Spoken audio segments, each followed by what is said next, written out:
How is your ChatGPT has browser? the best, dude. This week, I saw a notice that Google Chrome patched a new ODay, so I was kind of putting it into our document listing. Patched my ODay, and Chrome pops up, and now I have like a Gemini button at the top right You're corner of my welcome. Chrome. That's just like constantly in my face. I can't like get it out of my face, and now my browser, if I click on it, my browser turns blue with a light, and it's like prompting me to give it It prompts, and has a like, default. It also has a default key, like I think it's like Control G or something, and like this oh little my fucking lord. window pops up. What I think is It's like hilarious is they they're can't. actively saying, please don't use my browser for browsing. Let us do some Yeah, shit for you. quit browsing, bro. And I gotta pay It's for it. What? no, you don't have to. I mean, look, if it Gemini was 3 Gemini 3, is I'd be only a in the lot paid level, happier. right?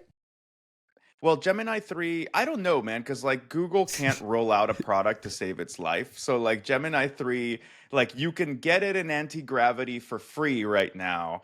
But then if you have like a paid, you're supposed to be able to have it if you have a paid account. But when you go into the Gemini thing, it's not there. And then in certain versions it is, in other ones it isn't. Then like if you get Ultra, maybe you have it. Like it's super fucking confusing. You just need to wait like 2 weeks until like it just permeates It its way to shakes all itself these like out. disjointed fucking products, man. And But it's I great. just paid Gemini for 3 is it. fucking great.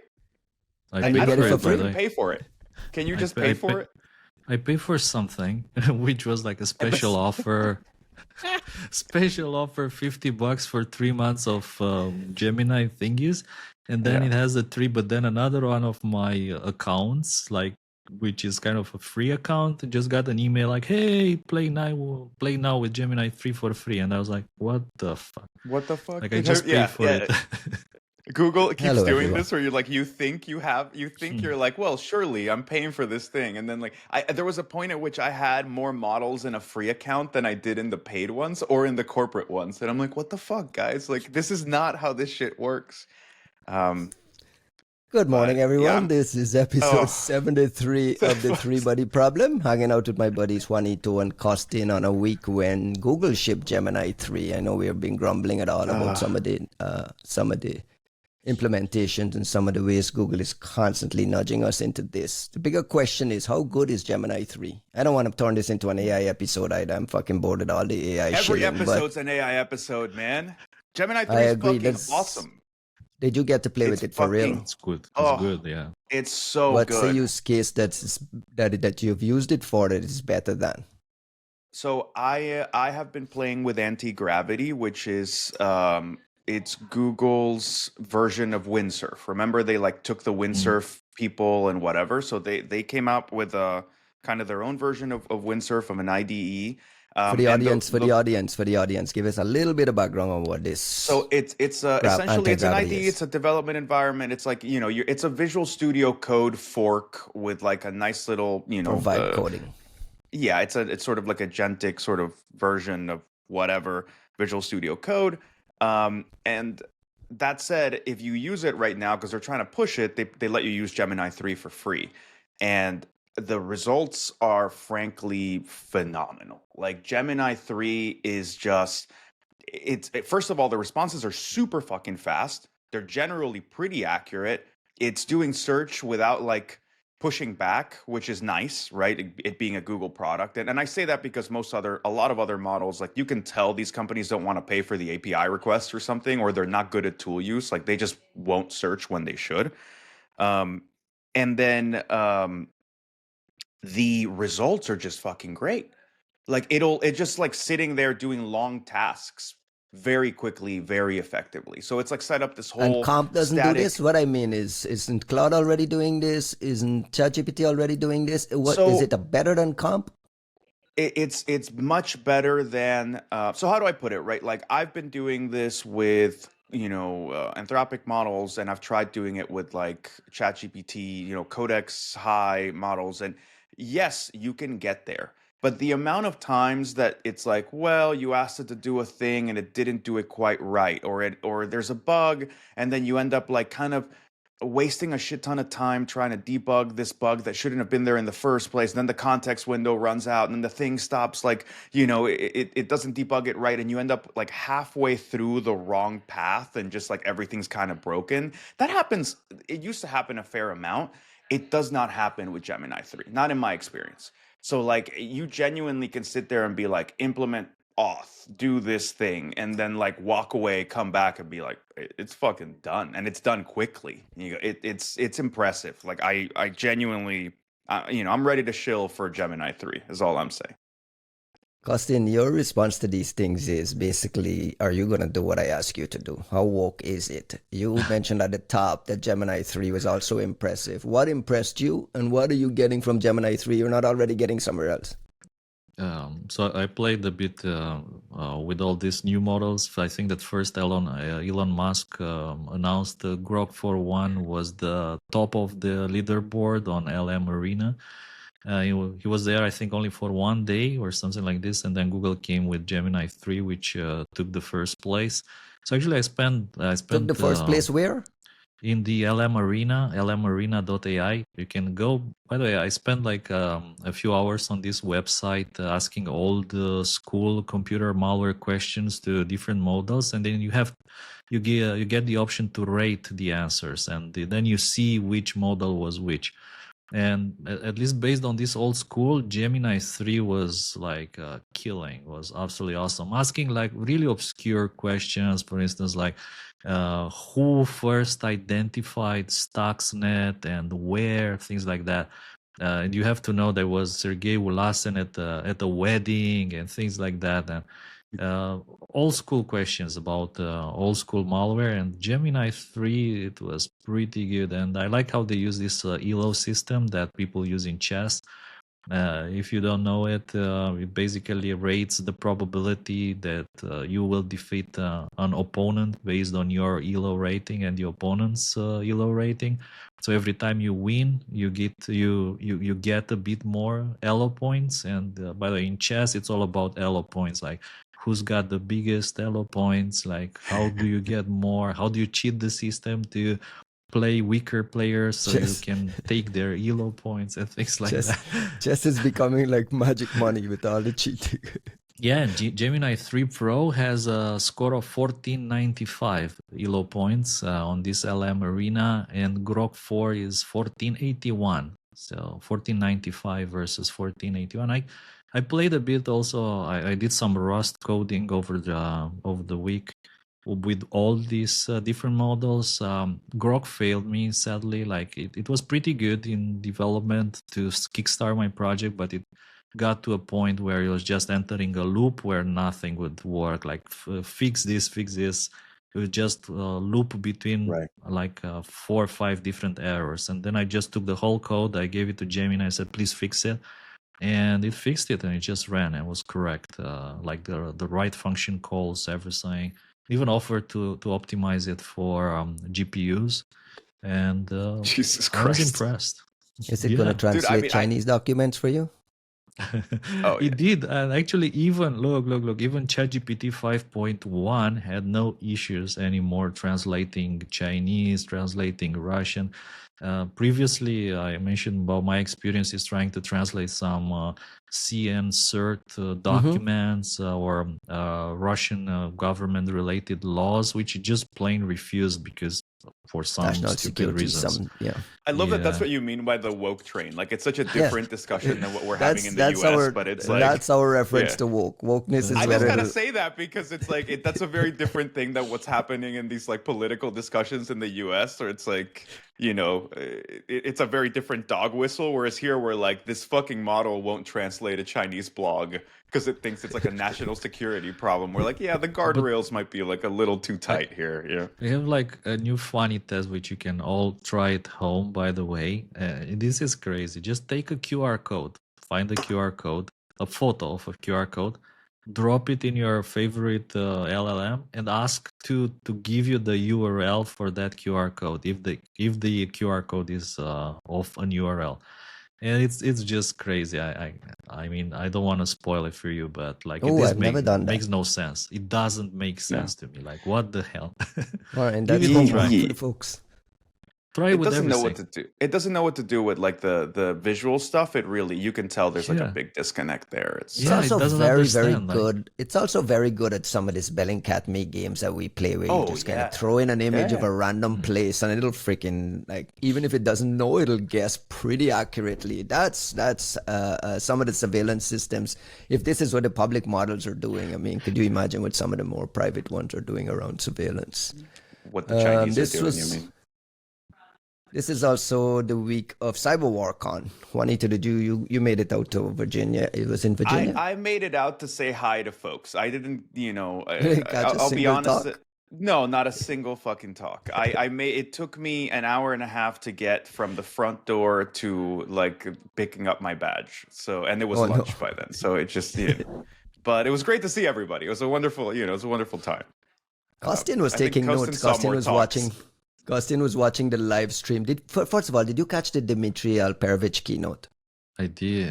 Well, at first it didn't work because I was using Firefox, and for some reason it didn't work in Wow, Firefox. fucking And hipster.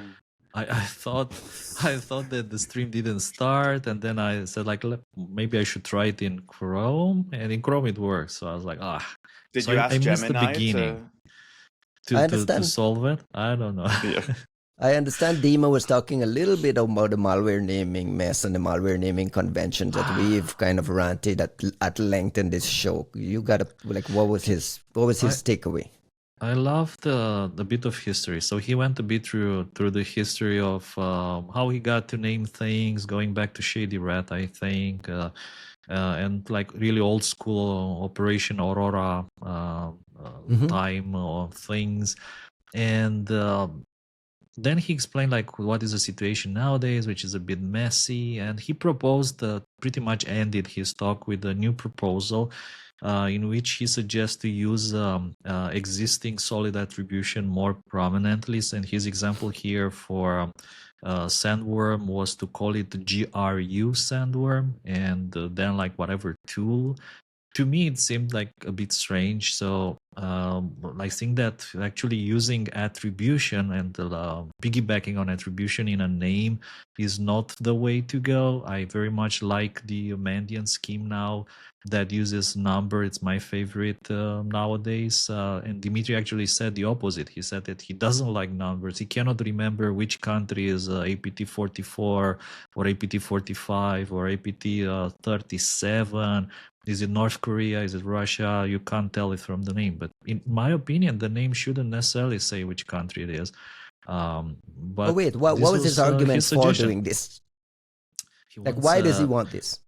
Well, because first of all, it seemed like some people made fun of his scheme, which was the one with the pandas, like the cozy bear, with deep panda, things like that. So he went through the history of his clip. CrowdStrike naming of some of these things.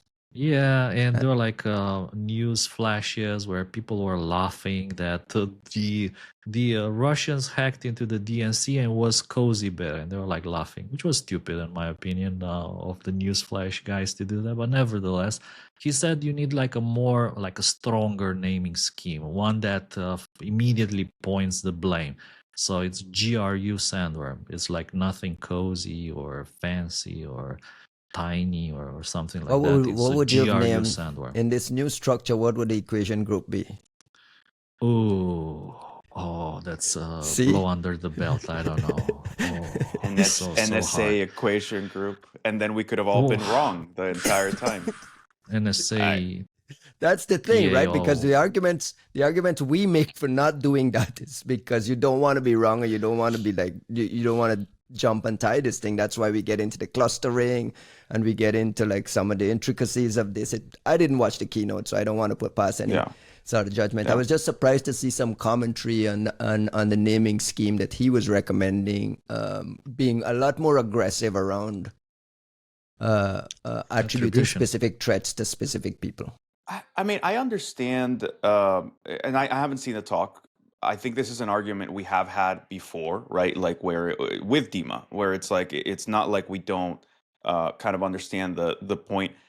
I think what's the point he's making? Like, what's his argument? Well, I think the sense I get don't let me put words in his mouth, but the sense I get is that he would like to see us be less pussyfooting about pointing the finger in the direction of known attributed orgs when it comes to these attacks. And I think that's a valid point. But where I disagree with Dimitri is in the approach. I don't think the names are the problem. I think the problem is corporate fecklessness and our unwillingness to just be like, that's the Russians, right? Like that's the GRU, and you can call it whatever the fuck you want, but that's the GRU. And I get that like baking things into the name helps kind of spread some of that message, but the cases where we have such solid attribution that it's silly that we're not just like coming out and saying it straight up, they're few and far between compared to the amount of APTs that we deal with. Whereas I think the inflexibility that comes with naming something when you made a fucking mistake, it's just too much. Like I really don't think this is the right. I don't think the name is where you're gonna fix that. I agree with Dimitri. I can't remember what the numbers are. Like I think I'm pretty good about remembering what the I think I'm pretty decent at remembering like what an APT is, where it came from, and all these details about the shit that like we researched. But like I cannot, my mind for the life of me cannot do like 37 versus 45 or like whatever. Like numbers wise, it doesn't work. But I think that there's a range of options in between having like an arbitrary cryptonym and having a number designation, and then having some kind of bullshit where you're baking the actual attribution into the name. And I just can't agree with that part. And I'll say that as somebody who's fallible and makes mistakes. Like I'll make a mistake. We can start something and we'll say, hey, we thought this was the Russians. And you go and you rush something out, and then a week later, or somebody else gives you more information, you figure out it's the Chinese, and then what the fuck do you do? Like you can't go and newsflash, Cozy Bear is actually Cozy Panda. Like it just doesn't fucking work, You can't. Costin, who is APT 44? Ooh, do an APT quiz. You're like, okay, 12, 10, 45, 37, right? I can't do that but shit. You like the naming convention because it's the opposite of what Dima is asking for. I like it because it's it's simple on one hand, and it doesn't imply attribution. I think again, baking attribution into the threat actor's name is a mistake, and that's why I like this scheme, which is very simple, based on numbers. It's very clear. Like Mandiant, whenever they publish a new name, they have like a serious blog, and in which they detail like what that is, IOX, and so on. So for me, this is the preferable scheme, if you ask me again. Are you also a big fan of Mandiant's way of like doing the UNC clustering and taking it long time before it graduates to being an actual APT number? I can't say I'm a big fan of the UNCs in the sense that I feel that they should probably have more of those APTs. I mean, there's like some things which have been around for a very long time and they're still an UNC. And I mean, yeah. And I remember the explanation in the past was that they don't have enough data. They don't actually see that. Their customers don't see that. So for them, it was like really important that their customers actually get hit by that particular actor. But nowadays, I mean, with Google's reach and visibility, I think that they should definitely graduate more UNCs into the APT or FIN scheme, and have like more finalized products, naming scheme products. We're like, there's so many different ways that like we're getting into very particular issues with very particular ways of doing things. I would take a minute to just kind of praise Mandiant's school of doing things in a particular way, which is to say, I think Mandiant, there's people who wanted to pretend they were intelligence agencies, and then there's people who tried to act like the up to the standard of what an intelligence agency would do. And I think Mandiant tried to act up to the standard, maybe even a little too much, but they really went at it, which is just like, think about what Mandiant is like, right? You've got you obviously have a bunch of very smart researchers, but you also had a lot of consultants, and you had a lot of people who were just never, like you rolled in, you're good at IR, and that doesn't mean that you remember every APT number and name. And maybe you've never done that kind of research, and you need to competently be able to speak to something. And what the Mandiant folk came up with from the days of Vizzy and some of these other folks was a way to not just kind of substantiate what they were looking at and codify it in like a graph database, with Nucleus, which now, Synapse, but also to have a certain degree of like standardization and like, well, when does something become an APT? When does something graduate? When is something good enough to like call it this or that? They, in some ways, I think what Costin's speaking to about not graduating enough things is, well, I think your standards maybe got a little too out of hand, a little too rigorous in some ways, right? When Turla doesn't get an APT number because what? Like it's been around for 20 fucking years. Like what are you missing, right? Like what's missing? I think something's wrong with your system, but I think having that system puts them at a level of rigor, of analytical rigor that most other threat intel producers have never had, have never aspired to. And in that, I think it's quite admirable, right? It being able to substantiate why you say this, why you claim this, based on what, and then up to what degree will that put you somewhere. And in that, look, if their graduation scheme is not that great, but that just means that everything's stuck in Unk land. It's still more it accurate feels to muddier live in than Unk anything. land. Yeah. No. The Unk land feels muddier to me. Unkland sucks in that it's not distinct enough to be able to make, talking head, security evangelisty, statements about. Like nobody wants to go out and talk about Unk 4365, right, over and over, but it's still better than somebody said this is, APT roaring panda, and then you have to live with that bad assessment forever and ever once you realize that no, this Unk is actually just a part of this other thing, or no, it's not Chinese at all, right? Like that's having to codify mistakes that no company ever comes out and goes, we were super fucking wrong about everything we hyped up last week, right? Like nobody says that. So to some degree, I'll take the muddiness of the Unks for a little longer than just a ton of APTs that are not quite right.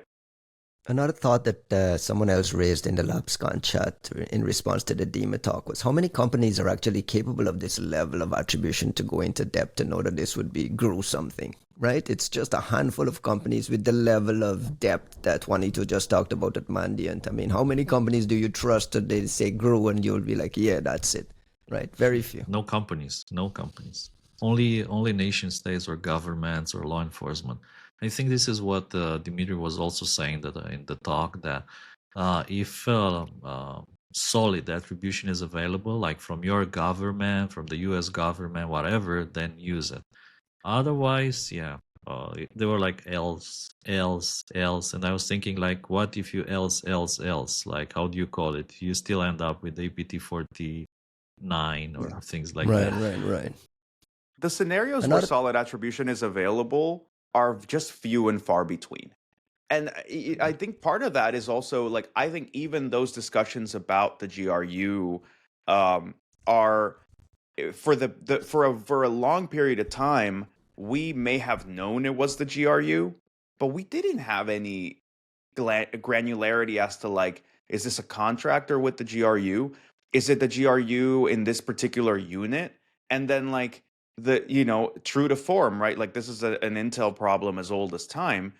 They reshuffled 4 years later, 3 years later, they take all of the office numbers and names, the MUCDs, whatever, and like they just switch them. And then you go, oh, okay, well, that was GRU unit, blah, blah, blah. And now it's what? And like those dudes just like, they didn't even switch offices. Somebody just came and like put a different fucking, sticker on the front door. But we no longer have a clear sense of that. And I think the issue we're having here is that I wrote about this in like 2018, I think, that paper of Draw Me Like One of Your French APTs. Like the whole point was this is way too static. The subject of study is dynamic. The clusterings change, they come, they go, they fray. Our visibility makes that an even more of like this weird parallax view into like what the thing actually is. And then we want to slap these forever names on it, and we want to make associations that are lasting and enduring. And that's just not the way these things work. It's just not. That cluster of operations is going to look like something totally different next week. And then you go back and you go, is this still the same dudes? Is it the same unit? It's the same, maybe, we might feel confident it's the same tasking organization, but we're not in a position to make these sorts of attribution claims the way that we'd like to. Another talk at CyberWarCon, and shout out to Erica and John Hultquist and the guys who put together that conference. The agenda was pretty strong. Another talk was our friend Ivan, our ex-former colleague, now at Meta, on another one of these APT numbers, APT 29. Costin, you watched this talk and flagged it as something that was super interesting. What did we learn here? I liked it, and I like to see the fact that Ivan is still doing, the hard lifting, and especially with Meta, nowadays publishing more about influence operations, disinformations, things like that. It was good to see that they still support research into real APT attacks. APT 29 in this case is what he was talking about. And to me, it seemed like a very good, very thorough overview of these attacks by APT 29, in which they leverage Android malware, like this variant of the Octo2 family, which was previously used by financially motivated actors, but here repurposed, improved, modified a bit by APT 29. That's Russian, right? Russian Nexus, APT 29, right? SVR, SVR APT 29, maybe, sort of, kinda. Yeah, SVR, cozy in the beer. demon naming scheme. What the fuck is SVR APT 29 in this day and age, right? APT 29 is something we like that got labeled 6-7 years ago. The SVR isn't the same organization. Sorry, Costin, keep. No, you're absolutely right, and this is, by the way, one of the things that we observed over the years.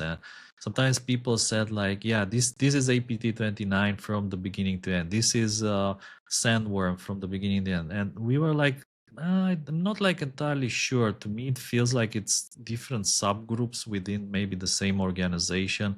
Like the guys with the black energy and the guys with the gray energy are maybe not exactly the same subgroup that were leveraging what we used to call the Hades attacks, which was like the Pyeongchang Olympics, things like that, and or NotPetya, and things like that. So it's always like a question of how much you want to compress under the same umbrella. Do you want to put everything under the same umbrella, or do you want to split them? So it's like APT 29.1, APT 29.2. Jesus. Maybe it's not a bad idea. I don't know. You can put even the year, like APT 29.2024.1, something like that. When is this harmonization effort going to take root to get rid of all of this? I remember Microsoft started a whole thing that we were going to harmonize, and everyone was going to know, and everyone was going to sign on, and I had high hopes. I'm old enough to remember when Microsoft was using the periodic table for naming threat actors. Oh, yeah. Those were good days. Uranium, for instance. Yeah. One other thing from CyberWarCon I wanted to flag was last week we panned the Amazon Threat Intel team for its CISO publishing a report, a Threat Intel report talking about zero-day usage, and we got nothing, no IOCs. We kind of panned them. I got a response from, I think it was David Oxley, is his name? Yeah. Shout out to the listener who pinged me to say, hey, we're listening. I got you. And then the Threat Intel team went to CyberWarCon to talk about an Iranian cyber threat group, Imperial Kitten Muddy Water, using cyber espionage to enable kinetic strikes by Iran and proxies like the Houthis. Pretty significant talk. Followed up with a blog that included IOCs and basically said, guys, yeah, I know how it goes. Remember, we were talking about this last week. The blog is still written by the CISO. Less CISO, more IOCs, but we did get IOCs. Costin, did you get a chance to watch this talk? I'm unfortunately I did not. I'm afraid I did not. By the way, some of the talks were actually a bit later in the day, and I wasn't like feeling very well. I had a bit of fever, so I went to bed early. So I was hoping that I can watch them later, but sadly, I can't find any way to rewatch the talks. So hopefully they'll publish them somewhere for the people Did who you pay pay the for ticket did you pay to see for it. the live stream? I did, absolutely. Once it live is done, you don't get access on demand? Once it's done, it's done. Now, Oh, I was hoping I They can go said back, live. refresh, and rewatch it. So They that's said a now live. They I told you was it was like live. very sorry I didn't record it somehow. I was thinking I should have recorded it so I can just watch it later when I feel a bit better. But yeah, sure, maybe John can provide some kind of recordings to the people who bought the ticket. I just wanted to Yes, say I shout think out to the Amazon Threat Intel team. There are guys on the team that know that they want to do better things, and I think some of Costin's bullying does help them go back to their superiors to say, "Hey, look, Costin is bullying us." I'm not well, bullying anyone. Only they a lot did, of and love. they credited the researchers at the end of the blog. Like I think it was obviously it's a lot better. So I appreciate it, and David Oxley did reach out and uh, look. I think it's great. I think in any position, if Costin's bullying people and that makes it so that they can do better output, it sounds great to me. Also, the claims about this talk, like I do want to watch the video because it's actually quite interesting, right? Like you are talking, this is the kind of thing that I think is appropriate for a conference called Cyber WarCon, to say that like you've got folks who are doing cyber attacks to better coordinate kinetic strikes and things that we've watched go down over the past few years. It's fascinating. So I hope this is the beginning of a lot more of this kind of thing from Amazon. We do want to talk about who has visibility into things like that. Amazon does, Google does, right? Like Microsoft. These are the organizations that are in a position to do better attribution than we are. They just seldom do it, like because of when you're all the talking about politicking and whatnot. When you're talking about bridging cyber and kinetic, they actually presented two case studies. One on hacking into an automatic identification system platform, gaining access to critical infrastructure, and using that kind of access to look at maritime movements of vessels and that kind of thing. We've seen it with documented the Russians in the Ukraine as well, hacking into train schedules and hacking into train CCTV cameras to see where weapon systems were moving. So it's happening all over the world. We have to assume that this kind of cyber supporting kinetic is now normal operating procedure, right, Costin? Did you get a chance to read this blog that they put out to the IOCs? I did, and of course there were like previous blogs. If you remember, we even discussed it in a previous episode. The fact that these Iranian groups were leveraging CCTV feeds. So I did, and there are IOCs in there, which is it makes me happy. I put them through my systems before you ask. They're okay. So Amazon is becoming okay in your book. Absolutely, very, very, very okay. And I was thinking that it's kind of standard in the sense that even in other regions, not necessarily when it comes to the Iran, Israel, and the Middle East and the conflict which we covered in June back this year with Hamid, yeah. Yeah, but also in Ukraine, I think cyber warfare matters a lot in shaping these operations and into things like knowing which targets to hit very precisely, knowing how to fly your drone, avoiding anti-drone equipment, knowing when to hit, so just to make sure that whatever target you are hitting is fully loaded with explosives or like just the perfect moment when there's no people in there, so to reduce collateral victims. If you remember some of the old predatory Sparrow operations when they actually targeted this steel forge, trying to minimize the physical impact on people's life. So I think, it's very important and related to nowadays warfare, like it's an integral part of that. You mentioned I interrupted you right when you were saying I put it into my system.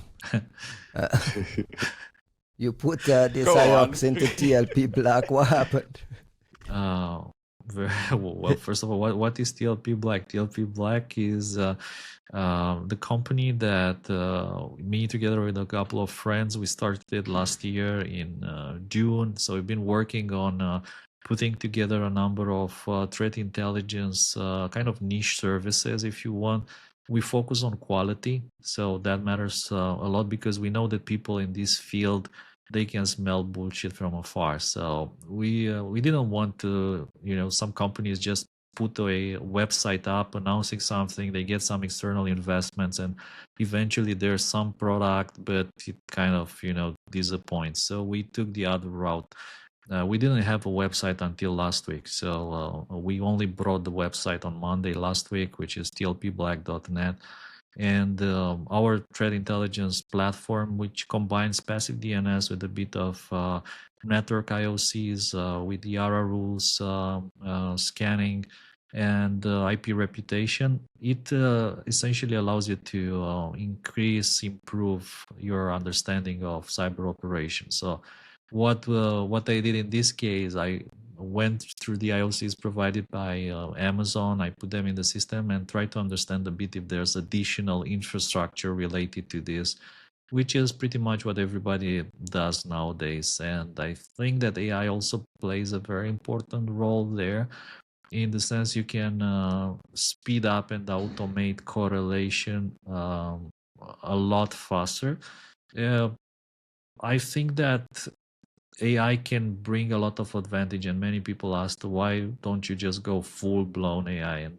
And in our opinion, we think you need to use AI with a bit of human touch. You need to get a bit of human touch into the output to make sure that it's not hallucinations, that it's relevant, and it actually makes sense to scan for that. So I don't know if I answered your question, but overall, was good to see some more data from the Amazon. I think we lost Ryan. Yeah, for this a is moment. an unusual occurrence. Do we end up just getting a bunch of? He gets so frustrated. Did we just basically end up with a bunch of like Amazon hosted VPSs as the IOCs? Right? Yeah, not always, and actually, I was wondering. It's funny that nowadays, like some of the more shady APT groups, they get this kind of hosting from shady providers with Bitcoin, Monero payments, whatever. While the high-end nation groups, they just set up a front company which with a bank account, and they buy like their CNC infrastructure from Amazon, from Microsoft, from DigitalOcean. So sometimes it's like funny to notice this discrepancy between high end and low end IPT groups and how they buy infrastructure. Welcome back, Ryan. Thank you. I don't know what I missed. I wanted to just wrap up this Amazon CyberWarCon presentation by giving a shout out directly to the researchers. David Magnotti, Principal Engineer, and Dilshad Othman, Senior Threat Intelligence Engineer, both from the Amazon Threat Intelligence team. The authors would like to also thank U.S. Central Command for their transparency in reporting military activities and acknowledge the ongoing support of customers and partners in these critical investigations. So pretty significant stuff there, and happy that Amazon allowed them to go do this talk and we can get some sort of visibility into these things. Any last words from you, Juanito? I mean, look, man, I just hope to see more of it, right? Like the amount of stuff that Amazon has got to be seeing is I can only imagine is phenomenal, just from the sheer size of this place and everything that it touches and everything that traverses through them. So yeah, here's hoping to hear more from our friends, more blogs from our CISO friend, and as long as they have IOCs, we're here for it. Good. We also got news this week from reporting out of Bloomberg on a company called 20, TWENTY 20, or XX, named after British counterintelligence operations during World War II, the double cross system. Cyber warfare startup that has already said it's nabbed contracts to give U.S. military hackers AI tools. Bloomberg had some reporting on this startup. I believe they raised $75 million and got some U.S. Gov contracts. I bring this up because Costin on Twitter last week, I believe I saw a tweet from you that asked, What does an offensive cybersecurity, Legitimate. what does a legitimate kind of accepted offensive cybersecurity company look like? And it feels very much along with the Winona, Dr. Bratta's paper, some of the agitation around stuff. It feels like we're heading in a direction of encouraging private sector enterprise to enter the offensive security space. And now we have a startup funded with some former military hackers, cybersecurity professionals, helping the Pentagon with some AI things. Two things. What was the response to your tweet? Did you get any good feel for what a legitimate offensive cybersecurity company would look like? And is the creation of startups and venture capital money starting to flow here a signal of maybe more of these to come? I think that people didn't take that very seriously because I didn't get too many answers. And to me, it seemed interesting in the context that also in the news, I saw another story about an Israeli startup doing offensive AI automated offensive security work. We just got some nice funding package, and we have this as well. Which has funding from InQtel, if I remember correctly, and a few other companies. And I was thinking, there should be some kind of a model, or people maybe, I don't know, should be able to describe at least how a legitimate cyber offensive company should look like. And in my mind, what define legitimate means. Yeah. Like they're all legitimate. No, let me tell you what legitimate means. In my mind, legitimate means that they don't sell to just everyone, like some companies did in the past. They were selling to anyone with money, like any country in the world with money, and that there's no corruption involved. Again, there were like some of these companies involved in corruption scandals, and one that is transparent and audited in the sense that they publish a report in which they say, we helped target 500 terrorists and 1,000 child pedophiles and 2,000 drug dealers. Like, this is transparency. Success story, transparency document. Saying nothing, it only adds to the shady nature of this business. It means we probably target some journalists as well, and you probably target some freedom fighters, and you probably targeted some activists and maybe some security researchers as well, even if they were from unfriendly countries. And I was looking here, it said to conduct offensive operations against American adversaries. And I was thinking whoa, does that mean adversaries in America? Within America? What does it mean? Is it to target people inside the US, or is it against adversaries to America or something like that? And I genuinely hope, for your sake, that they mean outside America, not within America. Juanito, using also talks and discussions about the government buying software for use internally, for internal investigations. So that's always the issue, in my opinion. Juanito, how can we get a legitimate company with all those factors that he listed there? There's no way you can get a company that we're not going to sell here because we don't care about profits. Once venture capital get into it and it's driven by ARR and how do we get to our next funding round and what kind of markers we have to get to our next funding round, you get into, I have to sell here and I have to sell here and I have to create a business, create extra revenue streams here and there. Is there a possibility that it's coming? It feels like this gray zone is coming. It feels like there's a groundswell of opinion and pushing for some sort of, let's put some order around it. Let's put some cleanliness. Let's put some legal guardrails. Where do you see this going? Well, I mean, I think we've been seeing this particular thing coming for a while. We've been talking about it on the podcast for a while. I was telling you, guys, this is a thing. It's almost like this set expectation here in DC that this is going to change and the floodgates are going to open, and you can see it, right? Companies like this, that 20 is the one that I keep hearing about the most, have just sort of they're kind of seizing upon this perception that we're going to have this sudden opening of the floodgates where you can have these contractors involved. And look, it's sort of what you're getting in some of these calls from like some of Winona's papers and a lot of discussions that people have been having around this. So it's not like it's entirely unexpected. It's not like it's entirely unwanted. But the question that you're posing about it being even possible. The legitimate, right? Like when we start trying to talk about like legitimacy in this situation, it's a much more complicated discussion to be had, because really what we're talking about is what does it mean from the perspective of a company with its own sort of private ownership, with its own sort of lack of transparency, and sort of the kind of private structures that are created to avoid transparency in general, right? Like NDAs and contractual obligations that say, well, this company can't speak about X, Y, and Z.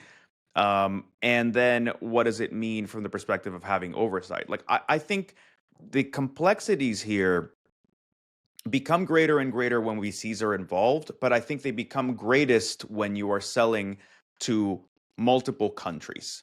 And so if you tell me that it's a private company, but it only serves one country, for example, or like, look, the conversations we kept having around Mark Dowd's company and companies like, sorry, my mind's going really blank today on a lot of the specific names. But like when we talk about like Trenchant and Trenchant and so on, right? Like part of the benefit there was like you're sticking to Five Eyes. And at the end of the day, it's not that we like Five Eyes better than the other ones, and therefore that's okay, but rather you're sticking to countries that have a set regulatory oversight regime and some kind of legal framework. And part of the egregiousness of companies like Hacking Team and others that were pretending to be super hyper legitimate is, you only sell to quote unquote governments, and sometimes they couldn't even identify whether they were talking to the right government or government representatives or not. But then you're also selling the countries that either have no legal regime for managing wiretapping and cyber operations, or it's straight up illegal, right? Like what we figured out. Yeah, this guy wants transparency papers. Well, look, my point is, if you want to sell, like, there is a version of this where you can have transparency. Moreover, I will make the kind of bizarre argument that there's a difference between serving these sorts of cyber operations for law enforcement versus intelligence operations. There is a big difference there. And when it comes to law enforcement, I think you have to have transparency, because at the end of the day, if you're telling me that what you're doing is meant to end up in a court of law and it's meant to have evidentiary standard, then doing everything in the dark and in covertness, and we don't know how you did it, and we don't know how the malware works, and we don't know, like, that's just a recipe for evidentiary tampering or an inability to present evidence in court. So if you're doing it for law enforcement, there needs to be a very different standard than if you're doing it for supplying the intelligence community. Like right there and then, I would draw like a big line in the sand. And I don't think I'm the first person to do it. I think when you first had discussions about like, what was it, like Bundestrojaner in by the CCC, the Chaos Computing Club, like a lot of the discussion was like, well, what is it going to look like to know how often the tools were used and where were they used and what were they used for? Like, there's no reason you can't have that discussion when it's not a covert operation, but simply something that needs to be protected as to its mechanisms. 20 is described as the first purely cyber warfare startup to develop AI tools for military hackers. That's a lot of hooey-fooey there. They declined to discuss it with Bloomberg, but I mean, there's a lot of like all of this AI throw in is just gobbledygook in my opinion. I don't know. It's not, though. I do like the idea of this caffeinated capital. I feel like the right people are getting involved in this caffeinated. The company has secured funding. a 38 million Series A funding led by San Francisco-based Caffeinated Capital. Caffeinated Capital invested 26 million in the round. So somebody's It's the first cool all sounding jazzed up. VC we've I dealt with agree. here. You know, let's have a conversation. Caffeinated Capital, TLP Black investment, right? Look, I want to touch on sorry, go ahead. no, I was gonna say, like, look, I am really interested in seeing what happens here, right? Like, there's a discussion, there's all kinds of discussions that have been had about the ecosystem around cyber operations, what's allowed and what's not allowed. Are these guys going to run their own ops, or are they just building components? If they're just building components, then that's not that different than what we've had in the past necessarily. But you know, if they're just building tooling, then what we could be looking at is a Anduril style, somebody coming out of nowhere and punching above their weight against the primes. And you don't have, you know, it's not Lockheed and BAE and whatever. It's, you know, this new player with new tech. And that sounds interesting to me. If what we're talking about is they're going to be doing their own ops and whatever, and all these like otherwise illegal activities and all that kind of shit, then I'm also fascinated and really interested in seeing what they do and how they do it, and how the How government they operate. well, yeah, how the government adapts to enable these operations. To dude, even the packaging. Like, I would kill to see a contract or a brochure that tells me how these guys are packaging what they're selling. Because think about it from the perspective of like a procurement officer, right? Like, what are we paying these people for? And like, not only is it legal, is it not legal, but like, how do we know they ran the operation? How do we know they only went as far as they said they were going to go? How do we know that they did what they said they were going to do? How do we know that they went into the boxes they said they were going to go into? How do we know that the operation they designed is intended or had a chance of having the effects they said that it would have? And how do we know if those effects actually happened or not? Right? Like, there's a lot of complex things to discuss once you are not running this shit in-house, and you have to say, like, what did we get for our money?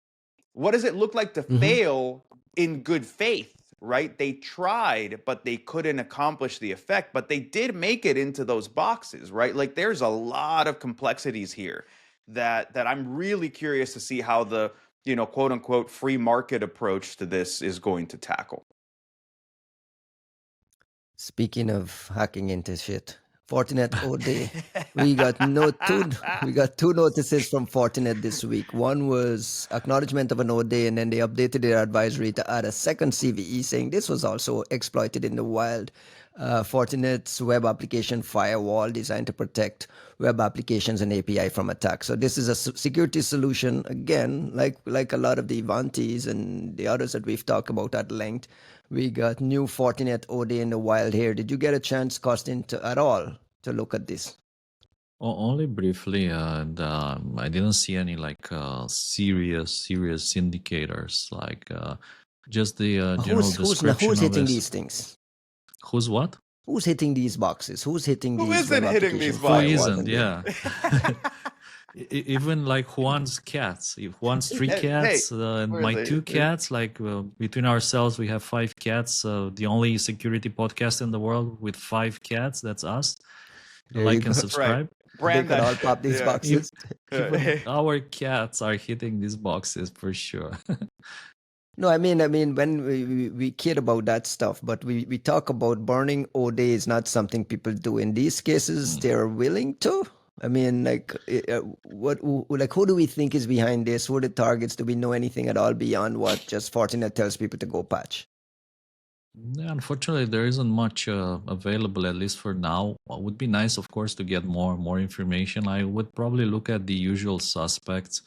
It's probably unlikely for this to be cyber criminals. It's more likely for this to be some nation state, one of the groups which specialize in targeting network appliances for the purpose of initial access, simply because they're unmonitored, they have no security solutions, they have like the security mitigations of the 90s, things like not even the most basic security mitigations that modern compilers have. and that makes them like very, very attractive targets. I know a lot of groups like to target network edge devices and just sit there and watch the traffic for months in a row, looking for the bit that allows them to silently access the inside infrastructure, be it like some kind of NTLM hash, which gets leaked by accident, or like an administrator password or email account. So it can be super, super lucrative to sit on these network edge devices and just watch the traffic, nothing else. You don't have to rush. You don't have to push inside the network. Just wait and collect information and exploit it when it becomes available. And there are no security solutions for these security solutions, right? I mean, this is some of the things we've talked ad nauseum on the podcast. I don't know what new there is to add here. At this point, I'm glad we can just laugh. I'm happy we just laugh, right? I mean, we laugh, but these are like real organizations that are connected to critical infrastructure, and there's no visibility. Oh yeah, we're all gonna there's fucking no inspectability. die, but at least it's funny, right? Like we're Speaking screwed. of funny, like, let's move on to we're fucked. but it's funny. It's a terrible take. Look, We we're also here got. for that. I started the show. I started the show grumbling about my my Gemini Google addition to Chrome. I just got a thing says I just opened the Chrome. I just opened the Chrome advisory on this new. Google is aware that an exploit for CVE 2025-13223 exists in the wild. And I just got a tag there at the top of Gemini saying, ask about this page with a big question mark. Like, what am I supposed to do? I'm supposed to click and ask about this page. Anyway, the other thing to patch is if you're running Chrome anywhere, just make sure you Chrome will prompt you to patch. Please patch. There's this ODE in Chrome. Google acknowledging has been exploited in the wild. And just another note here. It's a second high-risk CV patched in this Chrome that was reported by Google Big Sleep on October 9th. So they're actually acknowledging Big Sleep for CVE, something that's Aardvark isn't doing, I might add. Costin, you said don't choose Chrome at all. To understand the Chrome ODE. Would you like help with that? Like... I use Chrome to watch Cyber work on, right? Like typically I don't use Chrome in my everyday life. I try to stay away from that, and I think I said the reason many times, the fact that they bundle the ESET engine inside for Windows, maybe, I don't know, for other platforms as well.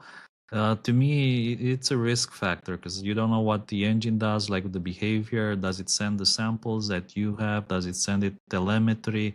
So all this uncertainty is like not. So you're saying these engines have the ability to do that? I'm saying there's bundle ESET, like scan engine, antivirus engine into Chrome, and yeah, and this Google has been very transparent, and this that's is my your word. blocker.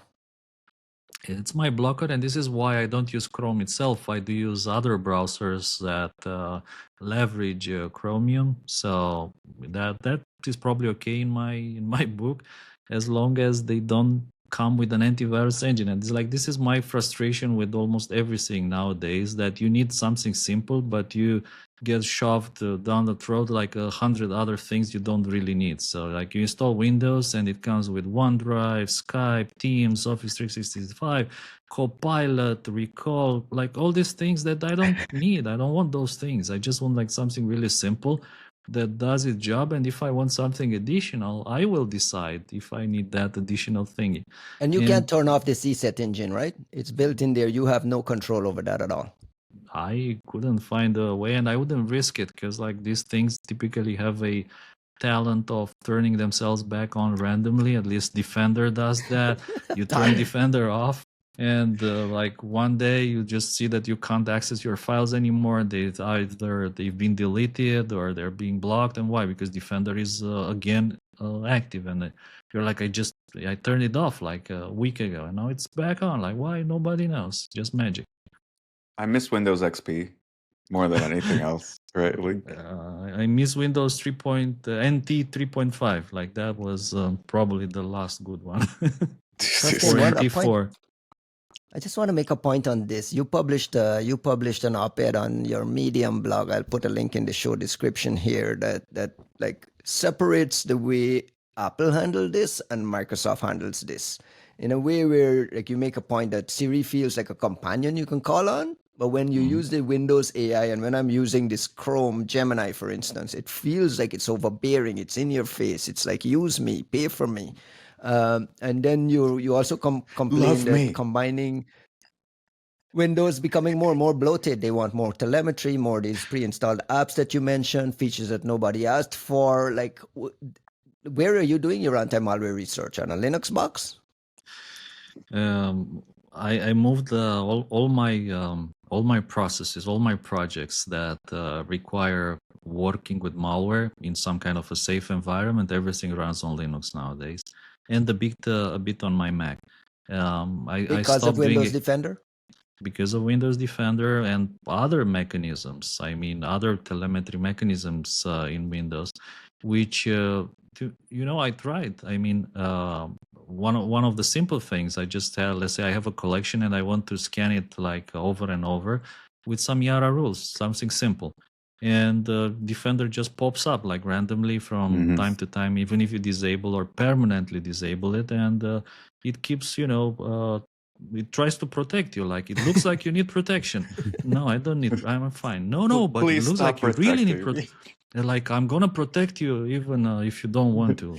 The shakedown. Either way, yeah. So I was just venting my frustration with this blog, and it's not just me. I think a lot of other people feel the same way. They feel that with all these new additions like Recall, with the Copilot, it feel like just somebody watching everything you do over your shoulder, or like you're in your room, in your bedroom, watching a movie, and there's like Big Brother peeking through the door every 5 minutes. Like, what are you doing? What are you doing? Do you need help? Like, it's super, super stressful and intrusive. And I was thinking that I understand. I totally understand that Microsoft, they need to hook you into their ecosystem. They need you to pay for cloud. They need you to pay for subscriptions, Office 365. They need you to pay for upgrades. They need you to pay for pretty much everything. And for that, they need to understand you better, meaning they need to collect telemetry. And also a very important component of this is for a very long time, Windows was a driving force between the hardware industry. Whenever Microsoft released a new version of Windows, people bought Triggered new hardware. refreshes, yeah? Yeah, to good refresh. So actually, drove a lot of hardware sales. So Microsoft needs to make Windows slower and slower and fancier, so people buy new hardware. And you see that with Apple as well, that people buy the new Macs because they have like faster CPUs, GPUs, AI, LLM, and so on. And what I was suggesting in my blog, and I'm going to just wrap up with that, was why doesn't Microsoft just split Windows in two? Make a Windows Classic for people who want something simple, without all this bloatware, without Skype, Teams, Office 365, Copilot, Defender, all that stuff. Something really simple. And who's gonna buy it? Oh, I'm gonna buy it. Like, I know a lot of people who are gonna buy it and build on top of that, because it's a platform you can trust. You can trust that your data stays private on this platform, that Defender won't delete your files or send them to Microsoft. There won't be hidden telemetry that the German CN-CERT was warning, like just about, 10 years ago. They were just warning that Windows is sending a lot of telemetry. And hey, Microsoft boasts about it in their sales pitches. We collect the most telemetry, we have the most signals. There was a fantastic article which disappeared from the internet. It's crazy. It was basically a quote from one of Satya Nadella's talks it was kind of a private Microsoft conference where he was bragging that we had to build this $2 billion data center to store all the telemetry. And that news snippet, that article actually disappeared from the internet. You can't find it anymore. Ooh, but I saw it. Like, I saw it. I don't think that article made too many people happy. And I was saying, like, look, Windows Classic on one hand and Windows AI on the other. And Windows AI, just put everything in it, like the liquid glass, Copilot, Magic, like 3D spinning windows. Just put everything into that. double the hardware requirements, make it run on minimum 32 gigs of RAM. And I'm sure there'll be people buying it. They'll say, like, I want the latest, greatest Windows with all these fancy features. But the problem is that Microsoft doesn't give you a choice, and everything begins with choice. You need to be able to choose between one or the other. The moment that you're just putting everyone in the same bucket and assuming that their data is your data and that you own them and your AI has a right to process what they do on their systems and learn their behavior and to predict how they're going to behave in the future, so you know how to trick them into buying your stuff, is not right in my book. Right, but they'll give you private AI cloud compute, and then they'll give you all the security mechanisms that they put into Recall. That you remember David Weston came here and said you were going to get proof of presence, and it's all going to be secure. Let's just do it. It's all going to be for you because we're doing this private cloud, private AI compute and private cloud compute. This is the world Dan Geer wanted, though, right? This is the absence of monoculture where we have Windows, where, Costin, you have an option. You can go do your work on Linux. You can do startups all over San Francisco are standardizing on Mac OS. I mean, I use Mac exclusively. And this is the world we wanted. This is the diversity we wanted. I am drawn like every day. I use everything, obviously. I use Linux systems, I use Windows, I use Mac. And every day I find myself using the Mac more and more. It's just, I don't know, it's better from many points of views. So probably this MacBook Pro M4 that I have at the moment, which wasn't that expensive. It was like half the price of the ThinkPad X1 Extreme that I have here on my right. It was just half the price of that. And it's faster. I can run LLMs locally, and they run absolutely fantastically. I can run games. I can do even, remember when I was doing this podcast, I was doing it from this Windows machine. I was like sluggish, overheating, interruptions. So I don't know. It just feels, that world is just falling behind, focusing on the wrong thing. And in respect to what Dan Geer was saying, it feels that we aren't necessarily going into this multicultural OS world. We are just still stuck in the same monoculture, which is now just of a different nature. It's a cloud plus AI.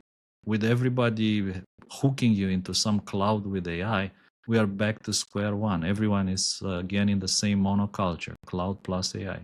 Juanito calls it standardization, though, and this was going to fix the death of cyber. I think it's important to really pick the terms well that we're sort of discussing here. The issue that Costin is facing, the issue that a lot of us are facing, is a lack of standardization, which is not the same as, standardization is not the same as a monoculture. It's not the same as everybody being stuck on the same thing. Standardization implies that we would be able to, a standardization of interfaces means that we're able to pick up our shit and go from one culture to another, from one ecosystem to another. And that's actually, I think the lack of standardization is the reason that monoculture can exist and can be as entrenched as it is. And really what we've got these days is 3 or 4 monocultures, and then you're basically stuck in one of these ecosystems. And once you're there, and they're mostly prevalent as far as your cloud provider. You can't pick up your bat and ball and go into the other one, though. Yeah, and that's the problem. And honestly, that is the ultimate sort of being held for ransom. Which is you build everything on your AWS stack, on your Azure stack, on your GCP stack, and you're going to migrate. Good luck. We'll see how that goes, right? It's a proven sort of impossibility to it. And we do have things like Kubernetes and Docker and whatever the fuck. It's just it's a much harder play. It takes a much greater development standard to be able to build things in a way that's cloud agnostic. But if you don't, which nobody does, then you're trapped. And you get in the fact that you're in this mechanism of rent extraction is what makes it terrifying. Honestly, Costin, I think that we're the conversation we're trying to have about operating systems, it has nowhere to land. I don't think Microsoft gives a flying fuck about Windows anymore, period. all they're thinking about is Azure and all of the AI plays. Like I watched this Dylan Patel from Semi Analysis, who I'm a big fan of, and then Dwarkesh, who is has the Dwarkesh podcast. They had an interview with Satya Nadella, and Satya took them to like see the data centers and all this shit. And if you listen to like what I like about it is Dylan Patel understands a lot of like the logistics, mechanics, numbers, investment that's going into the AI race, in a way where him and Dwarkesh were like really pushing Satya. Like they were really pushing back on him and saying, but what about this? But why did you leave this like data center allocation? But why didn't you spend on this? And why are you doing that? So Satya gave some answers that I think were incredibly telling. And what's interesting about Microsoft's strategy, as far as I can tell, is like, yeah, you have all these fucking like VP of AI and like all these random people trying to shove like modern Clippy up your ass and up into like everywhere that they can. And you're like, oh, I can't believe you don't want this. And it's like, yeah, fuck you. You know we don't want this. Nobody wants this. It's just for like PMs. Like this is like the FBI equivalent of like PMs trying to get a promotion, right? You just shove some shit out, call it, put out a press release and take your promo. And obviously nobody wants this shit. Moreover, look, the reason nobody wants this VP of AI at Microsoft is that you're putting out a shit product. People like AI stuff when it's well executed. I'm fucking thrilled about anti-gravity. I'm not excited about modern Clippy AI LLM thing in Excel that fucks up the accuracy of the things that I'm putting in Excel. You're kind of degrading your product. Maybe spend a little more time on it.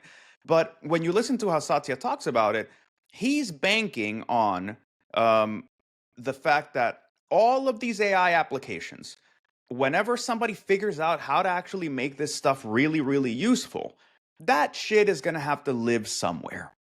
You're going to need an execution ecosystem of some sort, which means you're going to need a virtual private server. You're going to need to have APIs and authentication and, auth tokens, different ways to network things together. You're going to need intermediate agents that know how to work Excel, that know how to work a database, that know how to actually make these things work natively, that you are going to connect all these things to. And what Satya said very plainly is almost like, yeah, let these fucking kids figure out this AI shit. They're going to need to run that stuff somewhere, and that's going to be run in Azure. And that's all he's playing at. Moreover, like if you listen closely, they were drilling him because apparently Microsoft gave up on some of the allocation they had for land and stuff for certain data centers, and other companies obviously rushed in to grab it.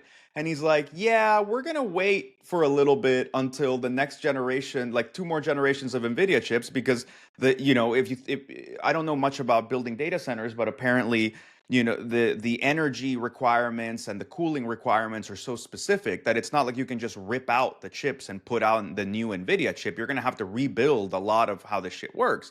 So he's like, we're going to hold back a little bit and then we'll come back in. So like there is this notion of, timing is important here. A lot of people are burning a fuck ton of money trying to rush towards an uncertain future. And it's maybe not the worst idea for at least one of these giants to kind of pull their foot off the gas and see where everybody's going and then kind of try to rush to meet them with the advantages of a second mover. So I guess that's a really long-winded way of saying nobody's giving us our power user Windows XP version, 2025, right? Like it's just, they don't give a fuck about that anymore. Can you turn off X-Protect on Mac? Whatever their AV engine is. Can you tell if it's on? No, I had this tweak in my brain around Costin and his Windows Defender shenanigans, and I'm wondering, working on Mac, they have an AV engine in the background as well. Is that an issue for you at all, or it just doesn't work that you don't even notice it? I don't notice it because it doesn't find anything. So. Well, I think there's also a big difference. There's a big difference, which is that the most annoying thing about Defender is this real-time monitoring thingy, which slows down your systems and scans again keeps watch on everything you do and scans every file you open with their engines. So that's Isn't the that annoying what thing. it's supposed to do? Yeah, and that's why it's annoying. And you know what? In regards to what Juan was saying, I still think that Microsoft cares about Windows, and to me, Windows is to Microsoft like what Gmail is to Google. It's like their foundation for the core of their telemetry. Like it's a source of understanding user behavior and being able to predict how people react to, I don't know, new products, how they browse the internet, what they read about, emails they receive, things like that. So I think that for Google, probably Gmail is like the most important source of data they ever have. They're never gonna kill Gmail because it's just too important. Similarly, Microsoft will always need Windows for this purpose, and it probably took them some time to understand it, but I think they understand that very clearly now. And probably the biggest mistake was when they killed Windows Mobile, because now they don't have any source of telemetry from mobile platforms. And come to think of it, these Windows mobile devices weren't that bad. They were like quite okay.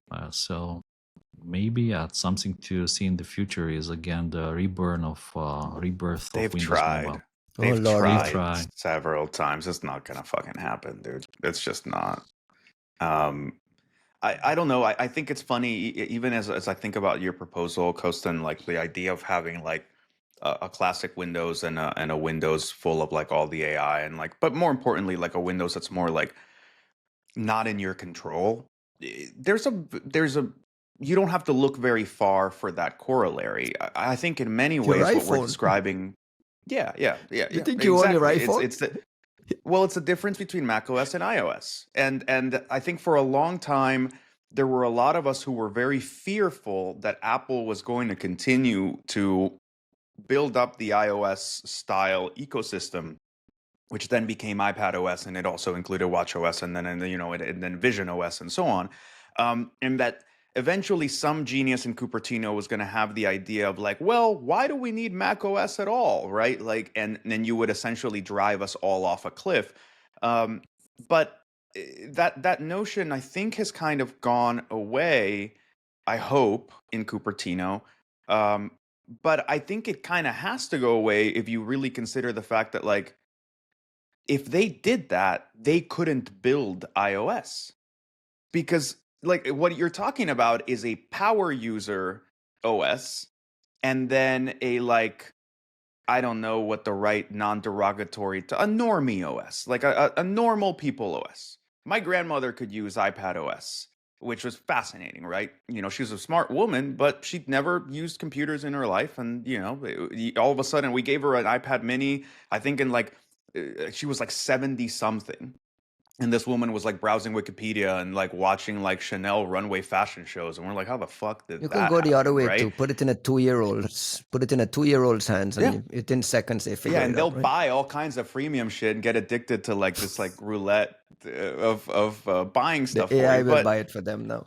it will be great. But think about it, right? Like what we're talking about is a power user versus a normal user distinction. And the funny thing is that in the normal user OS, like iOS, iPad OS, you can't build things, you can't develop things, you can't tweak things. There is no Xcode for iOS.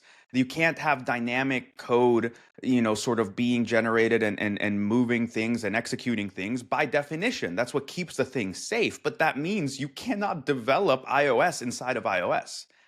So you have this kind of dichotomy and this requirement to like have some enabler for power users that you can't get away from. And I think what Microsoft is lacking is the fact that like they don't have that. Everybody is being shoved through the omnibus garbage truck version of the OS. And every version they're coming up with some harebrained bullshit scheme. I mean, think about like Windows 8. Think about like Vista was the first chance of like, fuck you, this is going to be awful and you're going to love it. And then Windows 8 was yet again the same shit, that like tablet-y version nobody asked for. Like, oh, you like tablets? Well, what if we had a tablet interface in your non-tablet device? You're gonna fucking love it. Windows 10. Oh, you want a subscription-based one? Don't worry, it's free until we say it's not, and then fuck you, you're already on it. Right? Like the way to approach sort of consumer at Microsoft is one that's like very confused about who it's supposed to serve. Perhaps because you built the operating system that was in its heritage meant to work in every cloned IBM PC, and it was meant to just kind of serve everybody regardless of hardware, which was an interesting complexity that they were able to manage. But you can't look at customers the same way and say, well, you're all going to enjoy the same thing. And it turns out nobody enjoys this fucking thing at all. Speaking of monocultures, we all woke up on Tuesday morning to nothing working. The internet was shut down. And if you're like me, you went, yay! And if you're like Costin, right? TLP Black goes down. Was down. Twitter goes down. Cloudflare had a big outage. And I mentioned the monoculture word because it's fascinating to me that a single company can have this kind of like real hold over the internet. Should be, considered critical infrastructure at this point. Two things stood out to me. One is just the sheer monoculture nature of Cloudflare today as it relates to the internet. And two, Cloudflare's reaction to it, which I spend a lot of time here shitting on companies for just terrible comms, terrible response. In this case, I think Cloudflare did an incredible job of coming out in the beginning. First of all, getting it fixed, figuring it out and getting it fixed, which is always a challenge for anyone. But the comms, the communication of clearly describing the who, what, why, where, how, properly documented, properly apologized.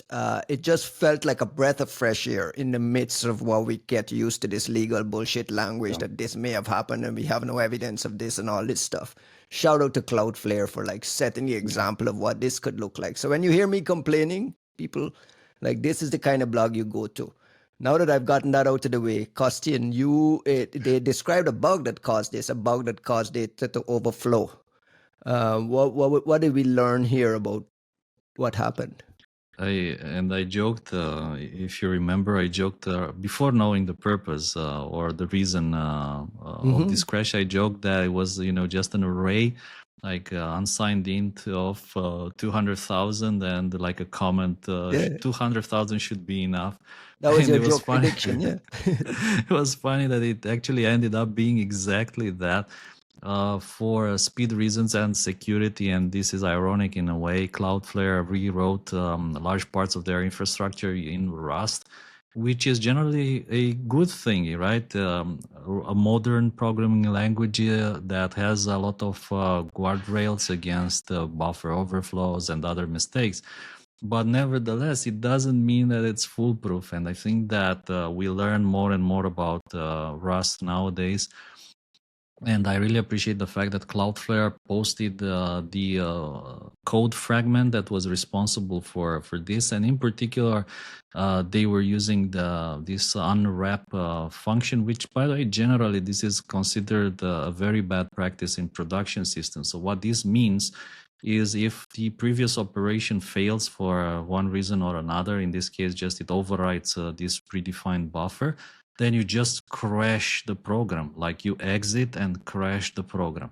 And in production systems, crashing the program and exiting is generally a bad practice. And in this particular case, what they were doing is they were trying to load this security filter list, which suddenly it grew a bit too large, overrode the buffer, the program was crashing, was getting restarted, would try again, get restarted again over and over, and bringing the whole thing down.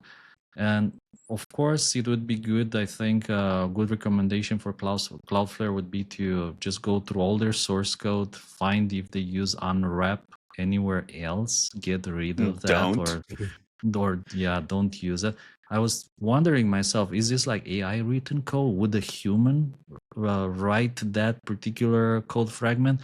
And I even asked Gemini if this is AI written or human, and actually Gemini suggested it's human written because it said like typically people use unwrap in during development or for debugging purposes. and then they remove it in production. So the AI wouldn't write this in production. But who knows? Who knows? To me, the code seemed pretty convoluted, and I was wondering still if they leverage some kind of AI to write that particular code fragment. Interesting. One of the things they I made don't clear think was that it's this was not a cyber attack, not a cyber attack. So they got that clear out of the way. That was the first thing that came to people's minds on Tuesday when you come on and nothing is online and everything is affected.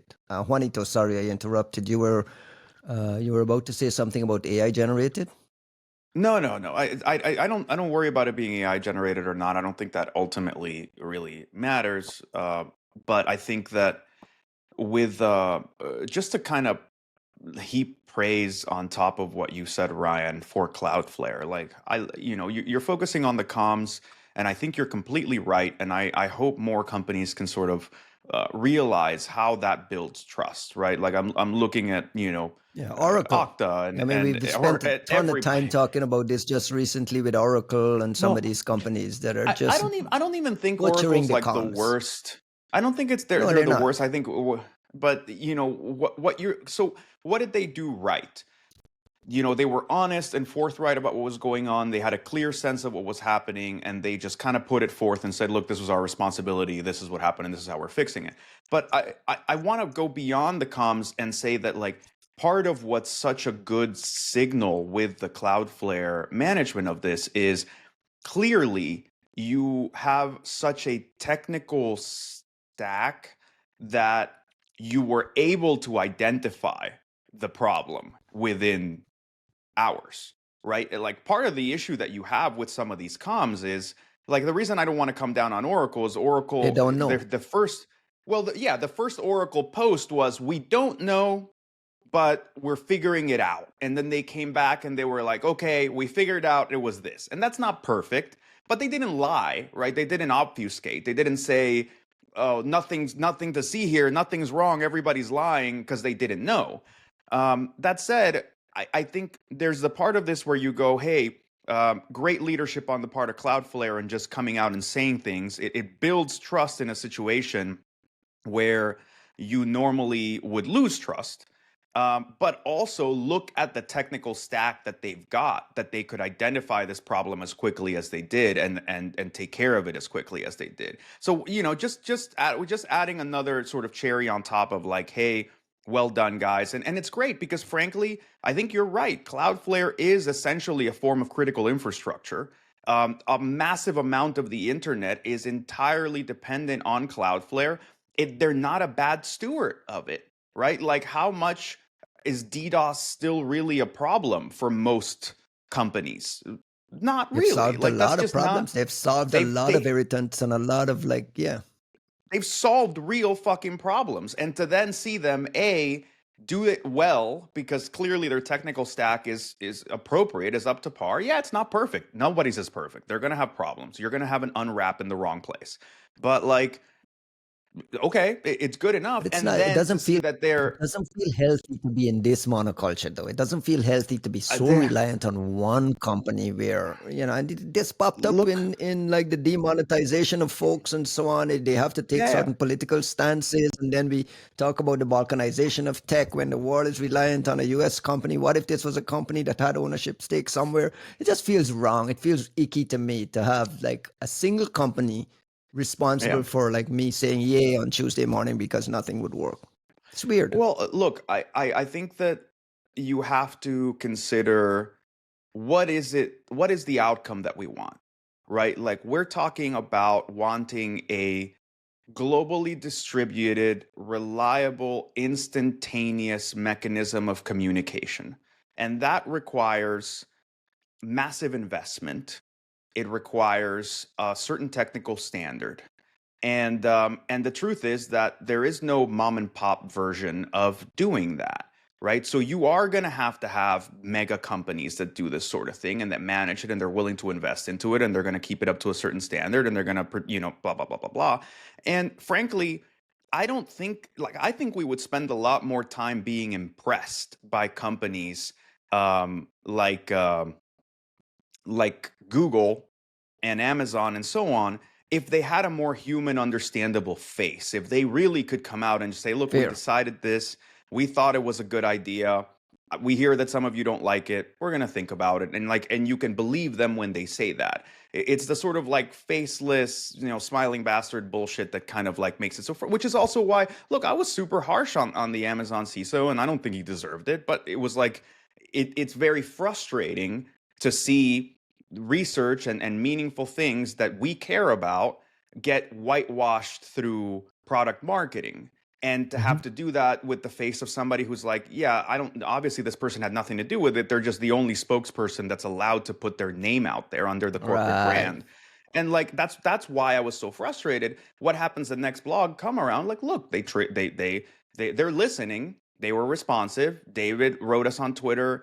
And then like, what happens to the next blog? Yeah, it's under the CISO, but hey, credit to so-and-so and so-and-so who's, Dishad and David, whose work it was. And here's some IOCs. Like, that's responsive. That makes you feel that there's a human being on the other side of this thing. There's a human being behind it, yeah. And it's not just the vibe. It's like you feel better about the fact that we trust these people to essentially run the infrastructure of everything we rely on in our lives. So maybe, being responsive is an important thing. And that's something that, Microsoft hasn't quite figured out. It's something that Google has largely forgotten. They used to be really good at that, and that's gone. But with Cloudflare, I don't mind so much. Like we said, right? They've solved a mega problem of the internet. Now, what you're describing with the concerns about, this sort of like over reliance, and I think we're kind of overusing the term monoculture here, but like over reliance or monopoly in some ways of certain systems, is essentially this feeling that there's nothing else. And by that, I mean, right, like, what does it mean to host your own thing, to run your own system, to have decentralized access to this, that, and the other?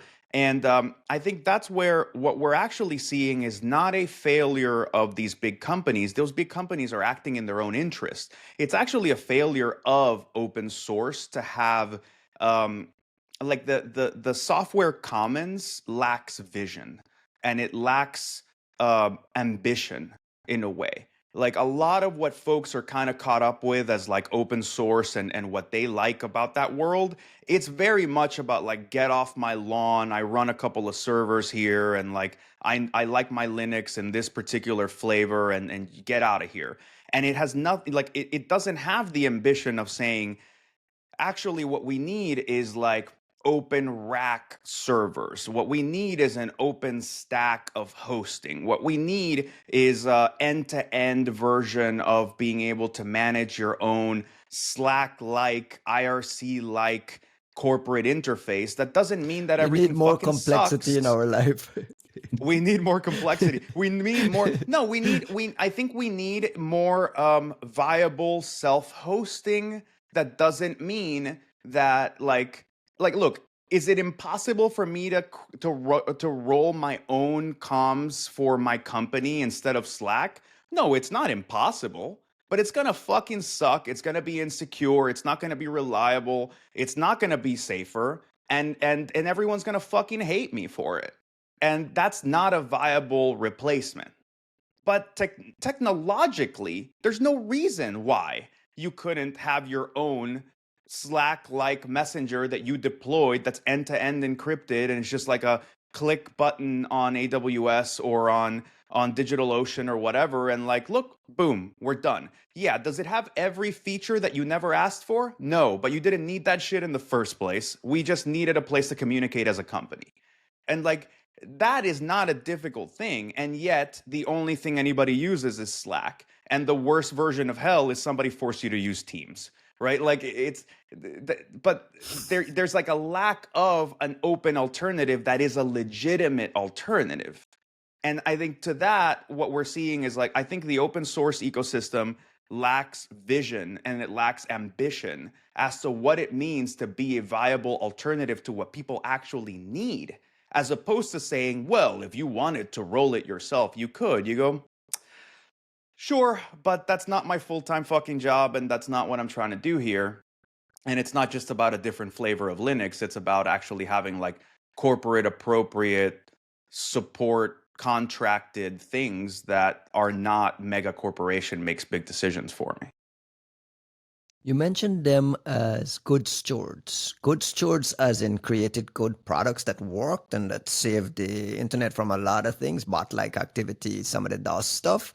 Good stewards as in they make good, like it feels like we're stuck with this dependence on Cloudflare.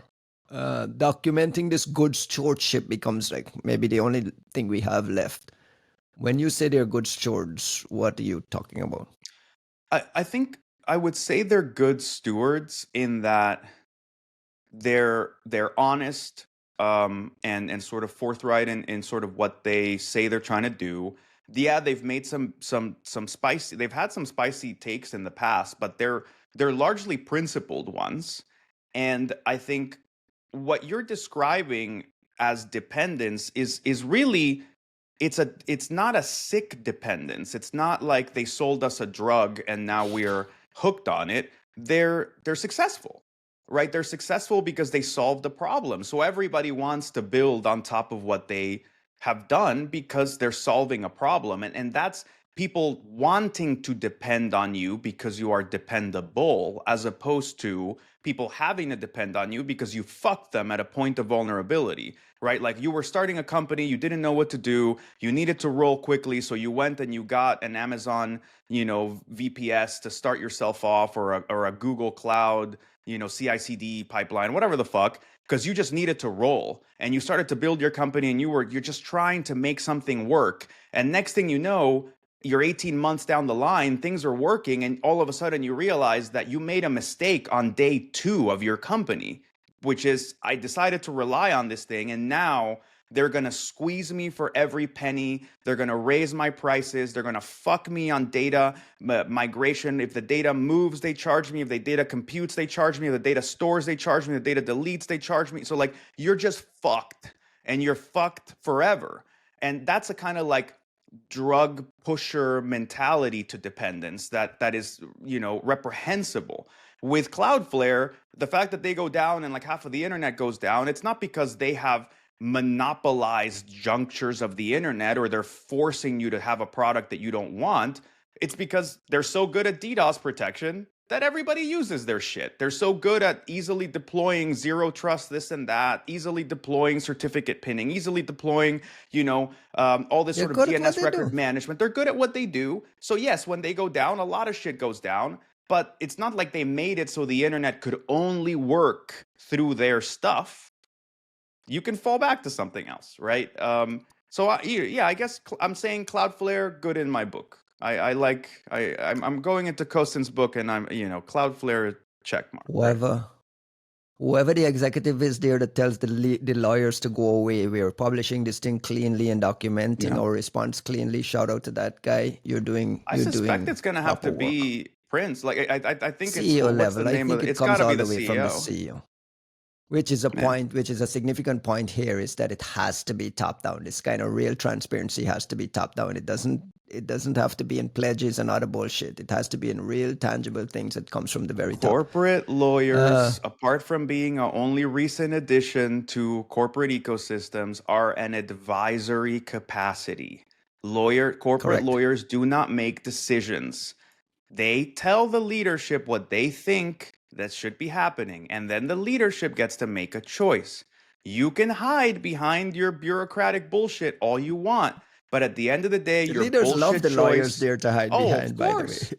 Of course, because leaders like to walk into a room and go, the vision of the future, everything's perfect, we're here to make everyone happier. And then they and if somebody asks like, hey, can we have a living wage? And they go, absolutely, check in with the lawyer. The lawyer walks out and goes, no, fuck these people. And they go, oh, sorry, the lawyer said we can't do that. It's like, no, you can, you just chose not to, right? It's just hiding behind.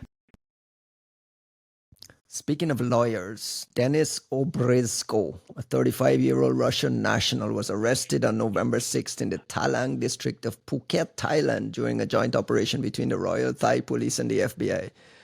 Denis will need a lawyer because he will need a lawyer.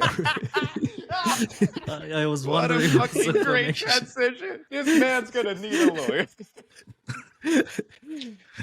But he's gonna need a real lawyer, not a corporate lawyer. No, yeah, he needs a good one. He needs a good one. Two things.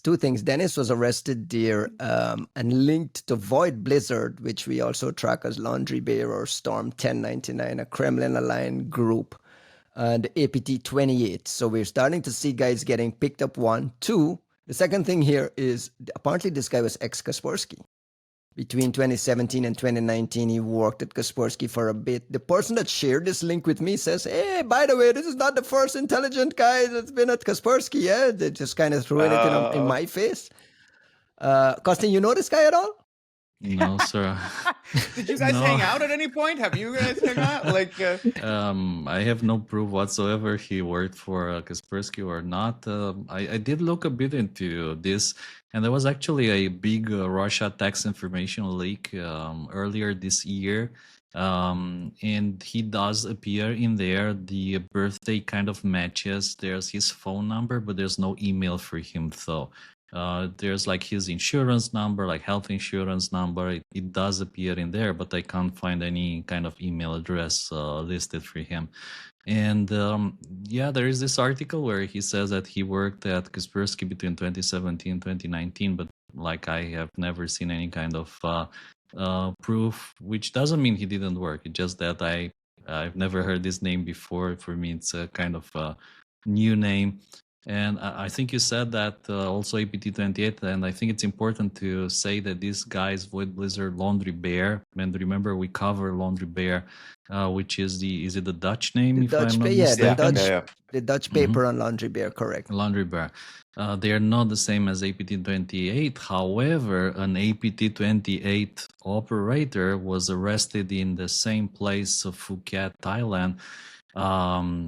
Was it also the Talang district? I think yes, it was in the same district basically, just maybe a month ago or just maybe less than a month ago. So it seems to be open hunting season on Russian APT operators in Thailand. I know a lot of Russians have immigrated or flew to Thailand after the war started and the recruitment, the military recruitment operations began, the raids began in the Moscow clubs.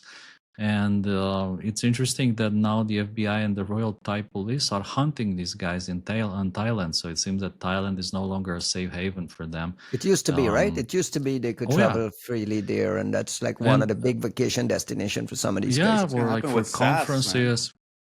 Or for conferences, like good question. Yeah, I think was it in Thailand this year as well, or am I mistaken? I think so. Yeah, I think it was in Thailand as well. Yeah. Yeah, SAS was in Thailand 2 weeks ago. Dennis Obresko, he's currently detained and pending extradition to the United States. We've talked about this in the podcast previously when we would like just drop sanctions against random names. We were like, why waste all this bureaucratic energy behind this thing? Like, this is why. Eventually they travel. Eventually at some point you get a chance to get a shot at one or two of these guys. Anything to add to this story, Juanito? I mean, I think the heartache really is, so you mentioned sort of the sanction stuff when we go, why? It's like the heartache is really that it's most effective when you don't let them know that they're, you've got sort of a sealed indictment, you wait, they show up in Thailand, and then you fucking disappear them. Presumably there's like, so I'm curious what the play is at this point, right? Like, because we have such a weird relationship with Russia as an enemy. Or as whatever the fuck you want to call them. So the intel value of this is where I would normally be really curious, right? Like you pull this guy over, you bring them to the US, you put them in a pretty shit situation and you go, okay, talk. And I would have trusted that like 2 or 3 years ago, we would have made hay of whatever it is that came out of that. What happens now? Like, do we just get the dude here and then like the next time there's some summit with the Russians, like we just kind of trade them in for some, like now, I guess what happens now is they bring these, APT operators over here. We hold them for 6 months and then the Russians arrest a basketball player or a journalist of the New York Times or whomever for looking sideways. And the cycle repeats itself. And then we like trade them back, right? So you just kind of hold them as chips for like random exchanges. does that mean there's no point to this? No, I think it's great. I'm glad we're doing it. And for anybody who was arguing that like this US government is not interested in, enforcing things with the Russians anymore, this makes it look like that's very much not true. So I'm happy to see that. We need to put some consequences to it to some degree. Now, if this dude is an APT operator, at what part, like, and this sort of brings us full circle with the whole Dimitri discussion earlier, right? If this dude's an APT operator, we're saying he's like a full-on GRU operator and whatever, you just arrested somebody who was part of like a proper gov operation, like part full-on of the government. Whoa. Every person who lives out here in Maryland and Virginia, you guys like done traveling to anywhere that has extradition to Russia or China? Or I like, my point with these things is like, I think I'm not saying we shouldn't take steps forward. Like that's what causes a great deal of paralysis. Like we should try this. We should definitely do this and see what the right mechanisms are. At the same time, we need to be cognizant of it's not too far away from them then saying, the Chinese are complaining about us seizing Bitcoin or whatever, in presumably in some kind of attack. Okay, every NSA operator, like I don't know what countries extradite people to China. Chances are these people weren't going to China, Macau, but like there's a different discussion to be had here about like making gov players poachable targets in this way. I don't know. I got a couple of APT reports. Positive Technologies reporting on Striking Panda, a Chinese APT, Chinese Nexus APT that Positive Technologies says has been hitting Russia's IT and government adjacent integrators. So we have Positive Technologies reporting on Chinese hitting Russians. We have ESET publishing on a campaign called Plush Demon, compromising network devices, routers, and adversary in the middle attacks. Pretty interesting network implant being used over there. And then a third one from SecurityScorecard documenting Operation WRT Hug. A Chinese are we taking security actor. scorecard seriously now? Like, they? There's like... a paper here. There's a paper here with CVEs and IOCs talking about tens of thousands of ASUS routers in a network. So there's like the usual batch of APT reports. Anything here stand out to you, Costin? When you look at these three, I want to bundle them in because we're starting to run out of time.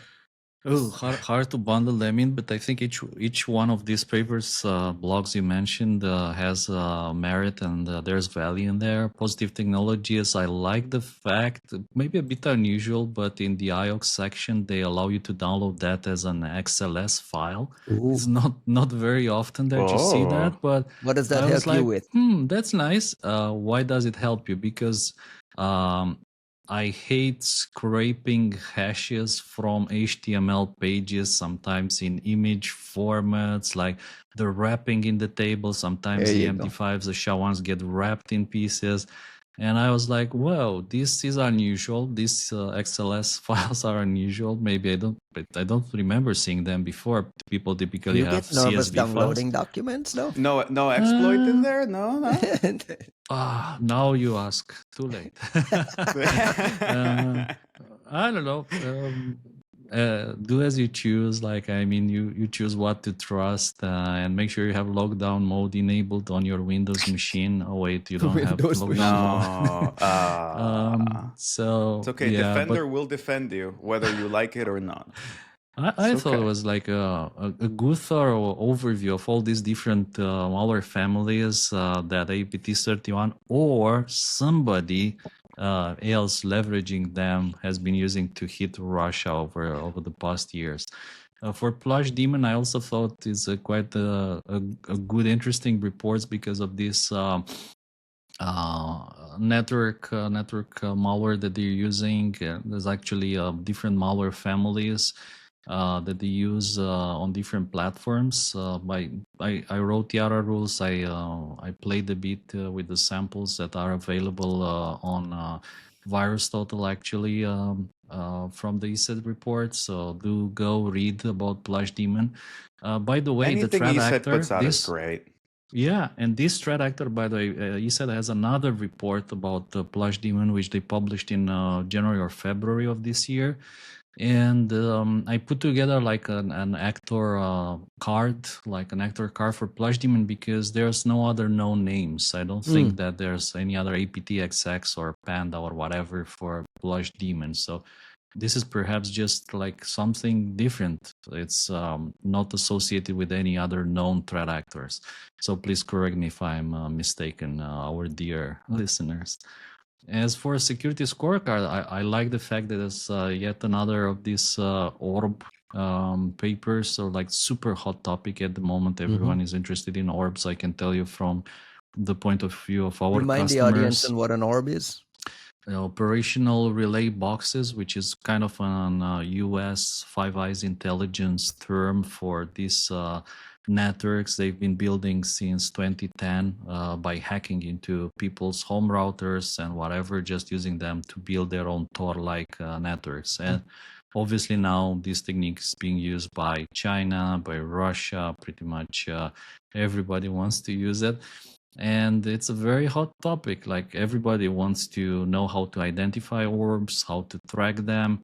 And it's always very good to see new papers on orb networks, in particular this one targeting ASUS routers. I thought it was very interesting. We have to assume there's a lot of good guys sitting on those boxes monitoring as well, too, right? I mean, this is the honeypotting things that we talked about previously, right? Some of them. Costin is giving me the look. Yeah. I can't talk about this because I mean there's people out there doing some amazing orb networks research. My colleague in TLP Black, Kurt, doing some really amazing research, and I think he actually presented with Vitaly last year at TAS, the Team T5 Analyst Summit Conference, which, by the way, is coming up in December this year as well. It's a very, very cool conference, Team T5. In Taiwan. Really awesome. In Taiwan, correct, in Taipei. So do look into that if you're interested into Chinese APTs. This is the event at the end of the year that you want to is not it in miss. English? The entire conference is in English? It is in English, absolutely. And good. You want to go to stuff. Taipei, bro? No, bro. It's too far. ESET, I just want to go back to from Taipei. Want to go back to the ESET Plush Demon report. This DNS hijacking of software updates. They describe an edge stepper, the hijacking DNS query specifically related to software updates for popular Chinese applications. They listed the applications, and then redirecting these requests to attacker control servers. Is that a common thing being used? Every time I see software updates being compromised or manipulated, my hackles go up. Can you talk a little bit about what this edge stepper is doing and how common is this in these types of campaigns? This is this is probably the main topic of their initial report published at the beginning of the year. Or the first one. Yeah, they cover like how this worked through a supply chain attack, and I would say that it's not the only group that leverages this kind of techniques. There was a pretty cool presentation from Itochu at where was it? I think it was actually presented at several conferences last year, but me personally, I saw it in Taiwan last year in May, if I'm not mistaken. The keynote thing that you did there at one of those hacking the, what was it? Yeah, HitCon. HitCon, yeah. Absolutely. And there was a very good presentation from Itochu about groups doing exactly this kind of things. I think they were talking also about different groups as well as using other very cool techniques. So this is maybe not necessarily rare. It's not necessarily rare, but it seems to be especially visible and especially happening with these kind of rare software packages that they have some kind of limited distribution in certain countries, be it, Japan or South Korea, or even in China or Taiwan, where leveraging something like this, the access that supply chain attack provides, it gets you interesting targets. It gets you into a lot of interesting places. According to ESET, Plush Demon has been seen in the US, East Asia, and New Zealand, with a focus on cyber espionage against sectors like manufacturing, education, and automotive. So, pretty interesting report. Juanito, anything to add to any of these three? No, I haven't had a chance to kind of go through them the way that I would All want good. to. I definitely want to check out the ESET one in particular, just because you know I'm a big fan. Anytime they put anything out, they've got good stuff. And like I said, I wasn't just trying to shit on Security Scorecard for its own sake, but like they've published a lot of really bad stuff in the recent past, and it tends to be the kind of ambulance chasing that like just it's at the point where like anything they put out, I think I assume is bullshit until proven otherwise. And if that's Fair not enough. the case anymore, like That's a if that's good not the default case position to anymore, have. I just like it depends on the company, right? Like you build up like it's everything we were discussing with Cloudflare, right? You build up a certain amount of trust, and that takes you a long way. And you can also build a deficit of trust. And I think if Security Scorecard is doing real research now, great. I want to kind of, but I'm still at a point of like trust deficit where I want to hear from somebody else that like it Hold is them to a higher actually worth standard. I it. agree with you. It also happens that with orbs, like even the best meaning people make mistakes. It's very easy, right? Like you've got a ton of residential proxies, you've got a ton of like cloud servers or like things that are being abused. It's why they use these orb networks, right? It's hard to track, it's hard to disambiguate, and people make mistakes. So this is one of those areas where I'm not defaulting to just putting them down, but I kind of want to hear from somebody who knows what they're talking about, saying like, is this actually good or not? What you did last week was you defaulted to putting down the CN-CERT when they claimed that the US Dude! government stole their billions. We need to In- apologize. We need I to was waiting. apologize. magic I was money, waiting. Bitcoin. I You was see how I gonna stitched come it all and like, together there? yeah, I see you. I was gonna come and sort of lay myself flat for the mistake of not believing in our you know dear Chinese overlords with this Lubian situation. So I've got to eat crow. Costin, remind the audience, last week we discussed this based on that Bloomberg piece where CN-CERT issued a public claim that the US government basically stole these funds. Remind the audience what these funds was, provide a little bit of background, and how and you believe the Chinese are actually accurate here. Yeah, and I'll be the first one to say that we were wrong. We were wrong last week when we didn't Oh. believe the Chinese, Look at you and fact Didn't checking. believe the Chinese. we Yeah. we fact checked ourselves. Yeah, so I went back through the report, and although it seems a bit kind of unbelievable, incredible, it would appear that they are right. And what this report was actually claiming is that this famous Lubian hack, which stole like 127,000 bitcoins from this mining pool, Chinese mining pool, was orchestrated by the US government. And although it seems a bit incredible, it seems to be right, because even the numbers and the wallet, the accounts, they actually correspond to the actual indictment for this chairman of the Prince Group, this Cambodian forced labor scam compounds scheme.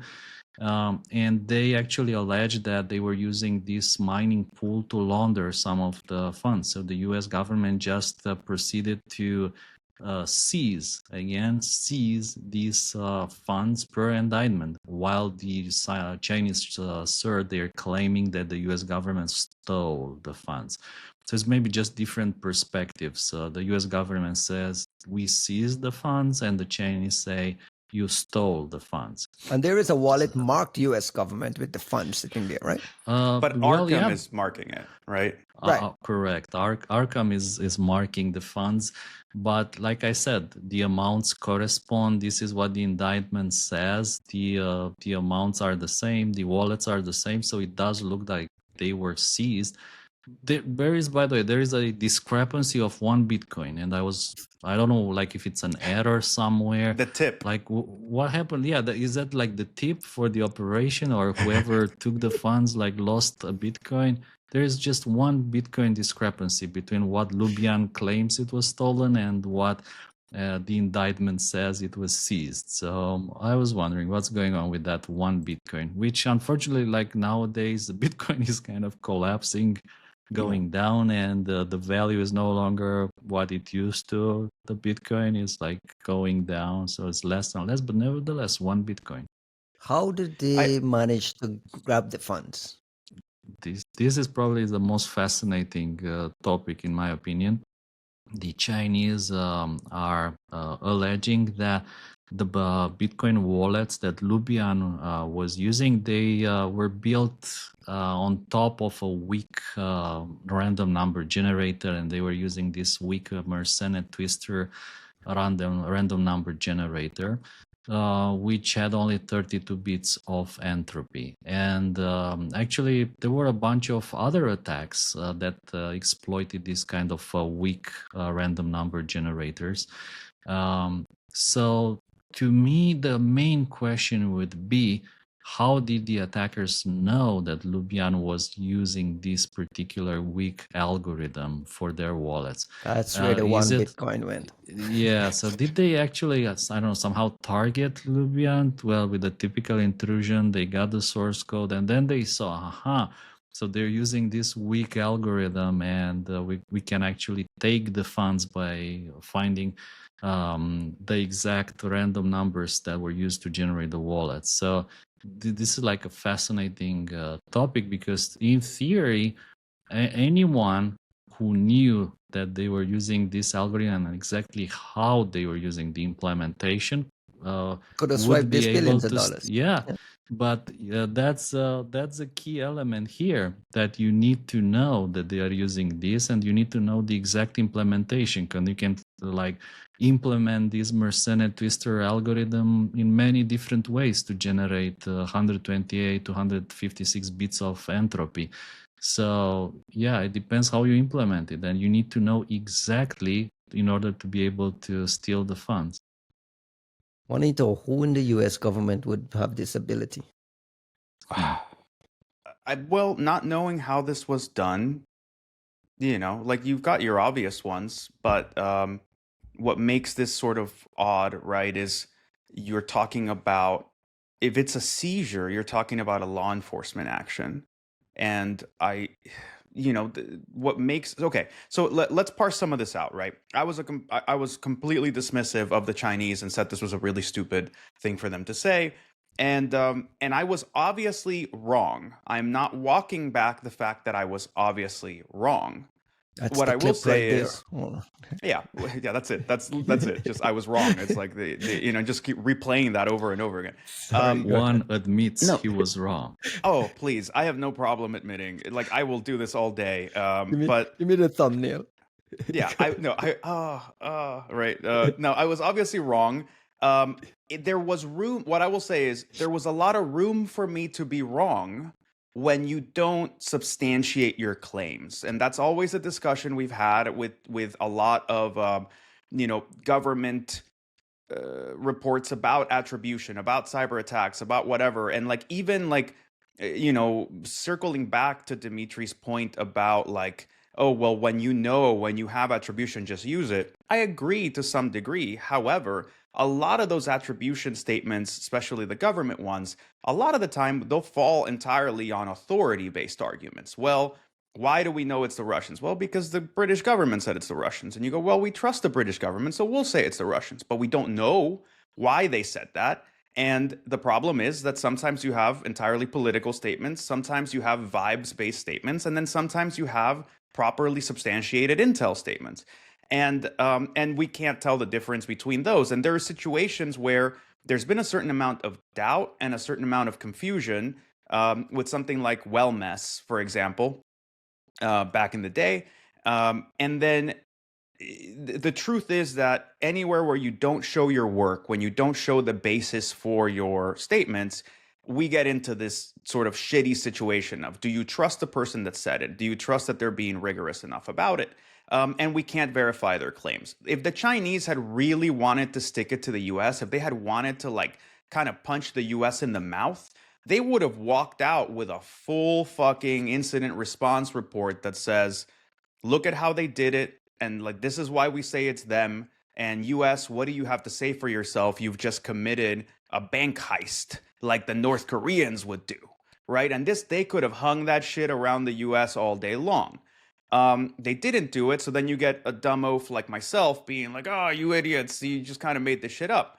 Now, moving beyond that to what is actually happening here, to your question, Ryan, like I don't know who handles this kind of operation, right? Like I would expect the FBI to be involved, and I would expect that the FBI wouldn't have the talent to do this. So is this like an external contractor that did an operation and then, you know, they were doing like an otherwise. This might be one of your legitimate offensive security firms, I'm right? saying like did somebody get authorization to do an OIA and otherwise illegal action and seize this stuff? Was this somebody in the middle who just so happened to manage the infrastructure who could opportunistically pick this up? Was this, if it is a third party contractor, well, the Chinese don't consider this a legitimate seizure. You guys better not travel to Thailand or wherever the fuck else, right? Like you're done there. But this is the kind of thing where if we're going to keep doing this, which I'm not saying I'm against, right? If you've legitimately got an indictment and you're saying that these are criminal proceeds, then please, by all means, go and pick them up and put them somewhere. But this is like we were saying earlier, law enforcement actions require greater transparency. We can't get used to this idea that like cyber attacks are by default covert and therefore it's perfectly acceptable that covertness will rule. You can't do that in law enforcement. You need to say why and how and where and when and how much and who got it and where it's going and why it's doing it and how it's going to be used. And look, if this is a new thing the US is doing, I'm all fucking for it. If you want to legitimize magic money, you want to push back against people like me and Ryan who think that magic money is all bullshit and it's just like crime. A mechanism for crime, then you need to, like, somebody should be out there doing some level of extraordinary enforcement and making this real and making it legitimate and giving consumer protections some mechanism of legitimacy. Because otherwise, like, it's the Wild West, and that's what's been playing. But this isn't the way to do it. Quietly magicking that shit out of somewhere and putting it somewhere else and not telling anybody what's going to happen with it, where it's going to go, why or how. And that was my statement, was like, if the US did it, I would expect us to come out and say it. And if we're not, I would expect people in the US to be the first ones to go, hey, what the fuck was that? And let me be one of those people and say, hey, not only was I wrong in coming down on the Chinese, but now I'm looking at the US and going, guys, like, what the fuck are we doing? If this is something new we're doing, I love it, but what are we doing? How are we doing it? Where is it going? What's the point, right? What happens to this $13 billion worth of Bitcoin? It might be 12 billion today, like you mentioned. Bitcoin prices are dropping. What happens to... They will probably go fund this national crypto reserve that Trump was actually saying that it will be exclusively funded through this kind of seizures by seizing money from criminals. So, yeah, it's quite possible it go that direction. And I wonder, actually, once you start doing this, I mean, there's a lot of criminals out there, like your national crypto reserve could grow very fast if somebody put some let's say direction and dedication and power into this. Your country could get very rich. Dude, but we're just not giving it back. Like, what when we say criminal, right? That was stolen from somebody. Like, if you got it back, that's great. You're not gonna give it back to the people it was stolen from. Don't even start. Like, there used to be an exchange called BTCE back in the days, which I think the FBI took down, and they just seized all the bitcoins there. And I know people like in Romania who used to have like a 0.0001 Bitcoin in there, and they never got it back from the FBI. So from their point of view, their Bitcoins were stolen by the FBI. So I don't think that anyone will get those back. Like, they will probably just go and fund the crypto reserve. Ay. That's a world I'll never understand. I will never understand. I'm just maybe way too old. Let's close the Look, show with some shout outs. I was gonna say just one last statement on that closing. The whole point of the law and living outside the law is that you're not protected by it. What libertarians fail to tell people is that, yes, there's a lot of ways in which you can hate regulatory regimes and all that shit, but the law protects you as much as it holds you down. And you're not hiding shit under your mattress. The internet is owned by a bunch of other people. You're putting things in a bunch of different places, and there are people who are super powered in relation to any old person or any old hedge fund or any old whatever. You're living in the Wild West. There's nobody there to protect you, and that goes in every direction. It's scams, it's rug pulls, but it's also like the day that you want to go spend your money, maybe your money's not worth anything, or maybe your money's not there. And people need to, like, honestly, I think all of the small time out of pocket investors and people who are like into crypto who are putting their own money in, I mean, you have brass balls. And I don't know if it's like a sucker at the table. but that's my point. Like, I don't know how you can look at yourself and have stability and comfort in any capacity when you are an ant and there's literal fucking 400-story size giants fighting it out, and you're just kind of rolling around with your $20,000 or $200,000 worth of whatever bullshit Monero token. And you leave Andrew out of this.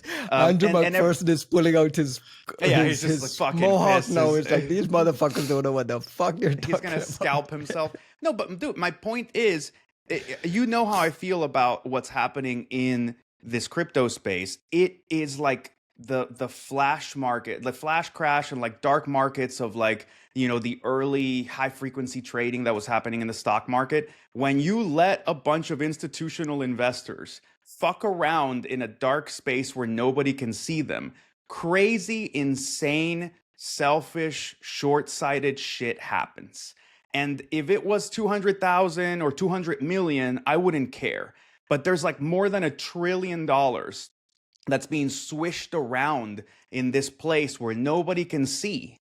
And money laundering and all that is the least of our concerns, because when that money vanishes or somebody does something truly catastrophic, that is not going to remain in this, you know, phantom zone parallel world of crypto. It's going to swish out and be a tsunami on the actual real world economy, the same way it happened with the housing crisis and CDOs and all this other stuff.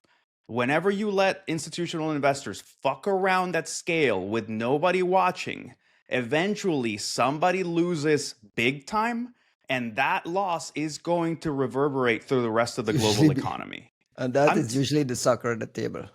Yeah, no, it's gonna be great. We're gonna fucking love it. All right, let's close the show with some shout outs. We're just over 2 hours and 10 minutes in. We're halfway to 4 hours, guys. We'll get there eventually. So close. I'm working on it, but I really got to go to the bathroom. You're going to start peeing in bottles, bro, or something. I need you to like figure this out. While you guys think about your shout outs, I want to say thank you to Material Security, our official sponsor for this show. If you're listening now, you know that Material Sponsor is our key sponsor for this month. Material Security does protection for Google Workspace specific. They excel at Gmail, Google Workspace protection, but also any sort of cloud email box, any sort of cloud business protection. Check out material.security. We have a couple of CFPs that are still open, Costin. Well, shout outs to our good friend Pasquale and our good friend Bartek, who are announcing PivotCon. And I noticed that you are wearing a PivotCon hoodie, Ryan. Look at that. Shout outs to our good friends. PivotCon, one of my favorite conferences, will be in Malaga, Spain again, 2026, May 6 to 8. So do try to apply if you can make it. Again, it's one of the best threat intelligence conferences out there. And if you can submit something, that's even better. Juanito, you go out to PivotCon. This is like the European version of LabsCon, right? It's the same type Yep. of content, the same type of focus. Yep, it's one of our sister conferences, unintentionally, unofficially, right? But like our friend, PivotCon spawns from LabsCon fam, and you see some crossover, but obviously you've got a lot more of like our European friends there. It was a phenomenal conference last year, and yeah, great talks, much more close to circle. A lot of things that just don't go public. You had some nice workshops. Overall, just I think we're having a much, much better time with these private, small-time conferences, and purposefully so. So a lot of support for these guys, and I'm really looking forward to what ends up in that agenda, because all the real research is being dropped in these small spaces now. Shout out to Jordan as well, putting together ReverseCon. That's happening in Orlando in March 5th to 7th. I saw a notice from the Reverse folks that the CFP has been extended. It's more of a reverse engineering conference, more like a recon type conference. Juanito, you and I were out there last year. I can highly recommend Reverse as well as someplace to consider submitting and to consider attending as well. So take a look out for that. Got some cool trainings. I think it's like the one place that you can count on to have good trainings for reverse engineering, which I think is getting harder and harder to find, right? Like Recon's been kind of waning, and Reverse is supposed to be the replacement for good reason there. Anything else? Any last shout outs? Also, by the way, let's not forget the Caro workshop taking place in Innsbruck in Europe. So for the folks who are still into old school malware, like all that stuff, I'll have a speech actually there, speaking together with our good friend Mr. Marco on AI honeypots. Nice. It's February 25th to February 27th in Innsbruck. You can check their website at caro2026.org. Wow, look at you in your old school. I don't even remember Caro. So old school. Yeah, I forgot about it. I don't think I ever spoke at Caro. Any last minute shout outs from you, Juanito? You took it from me. My shout out was going to be apologizing to the Chinese. So I think that's, apologize again. We're there. Sorry, China. So my bad. You guys, you were right on this one. You were trying to harbor criminal proceeds, and I didn't believe you. But yeah, showing your work, great times. And then honestly, let me shill for 35 seconds. Google's been super behind in all the model stuff, but this Gemini 3 release, it punched way above its weight, doing it with anti-gravity as like a product that people can download on day one and get to use Gemini 3 for free and see its power. Genius move, well played, proper. Like whomever out there has figured out that you could productize things effectively. Very proud of you guys. This is, I think, a landmark moment in that I think anybody that downloads anti-gravity and tries just saying, hey, build me a website or whatever the fuck, is going to see the power of what this AI stuff can do. And I think that that's been something that a lot of the other companies have just failed to really properly convince people. Like, why is this the future? Well, look, you don't know how to do a goddamn thing on a computer, and you ask it to do something that was really, really hard that you might pay people money for or whatever, and it does it for you. And I think that's where you can sort of see the promise of it. So shout out to DeepMind and to everybody at Google who kind of got their act together on this one. Come up with a reasonable, predictable pricing subscription model of some sort so that we're all stop being so confused about how to pay you money for your offerings. And then, enjoy laughing all the way to the fucking bank, because like they've done something good there. And to those same people, how do I get this Gemini button shit out to my Chrome browser? And Have you heard about Firefox? Blue light spinning. Firefox is too old. That's our show for this week, folks. Have a great weekend. Thank you, gentlemen. We'll catch you next week. We will have a special Thanksgiving episode next week, right? Sure. Yes, and very important. Don't forget today, don't forget to watch The Age of Disclosure on Amazon Prime. What is that? That is like the only thing that matters in my world. Like, Fuck in is the, this? Oh, is this some alien shit? Is this like your The UFO drones are conspiracy coming. theory? Have a Dude, great weekend, everyone. Wait. On that note, if we're giving people recommendations, Jesus. go read or listen to Bullshit Jobs. bullshit jobs. What is it? Excellent. Great It's book. excellent book about kind of what's happened to all this knowledge work culture that's really created a Great flying book. fuck ton of middle management, corporate lawyers, and a bunch of risk averse bullshit that we're all dealing with.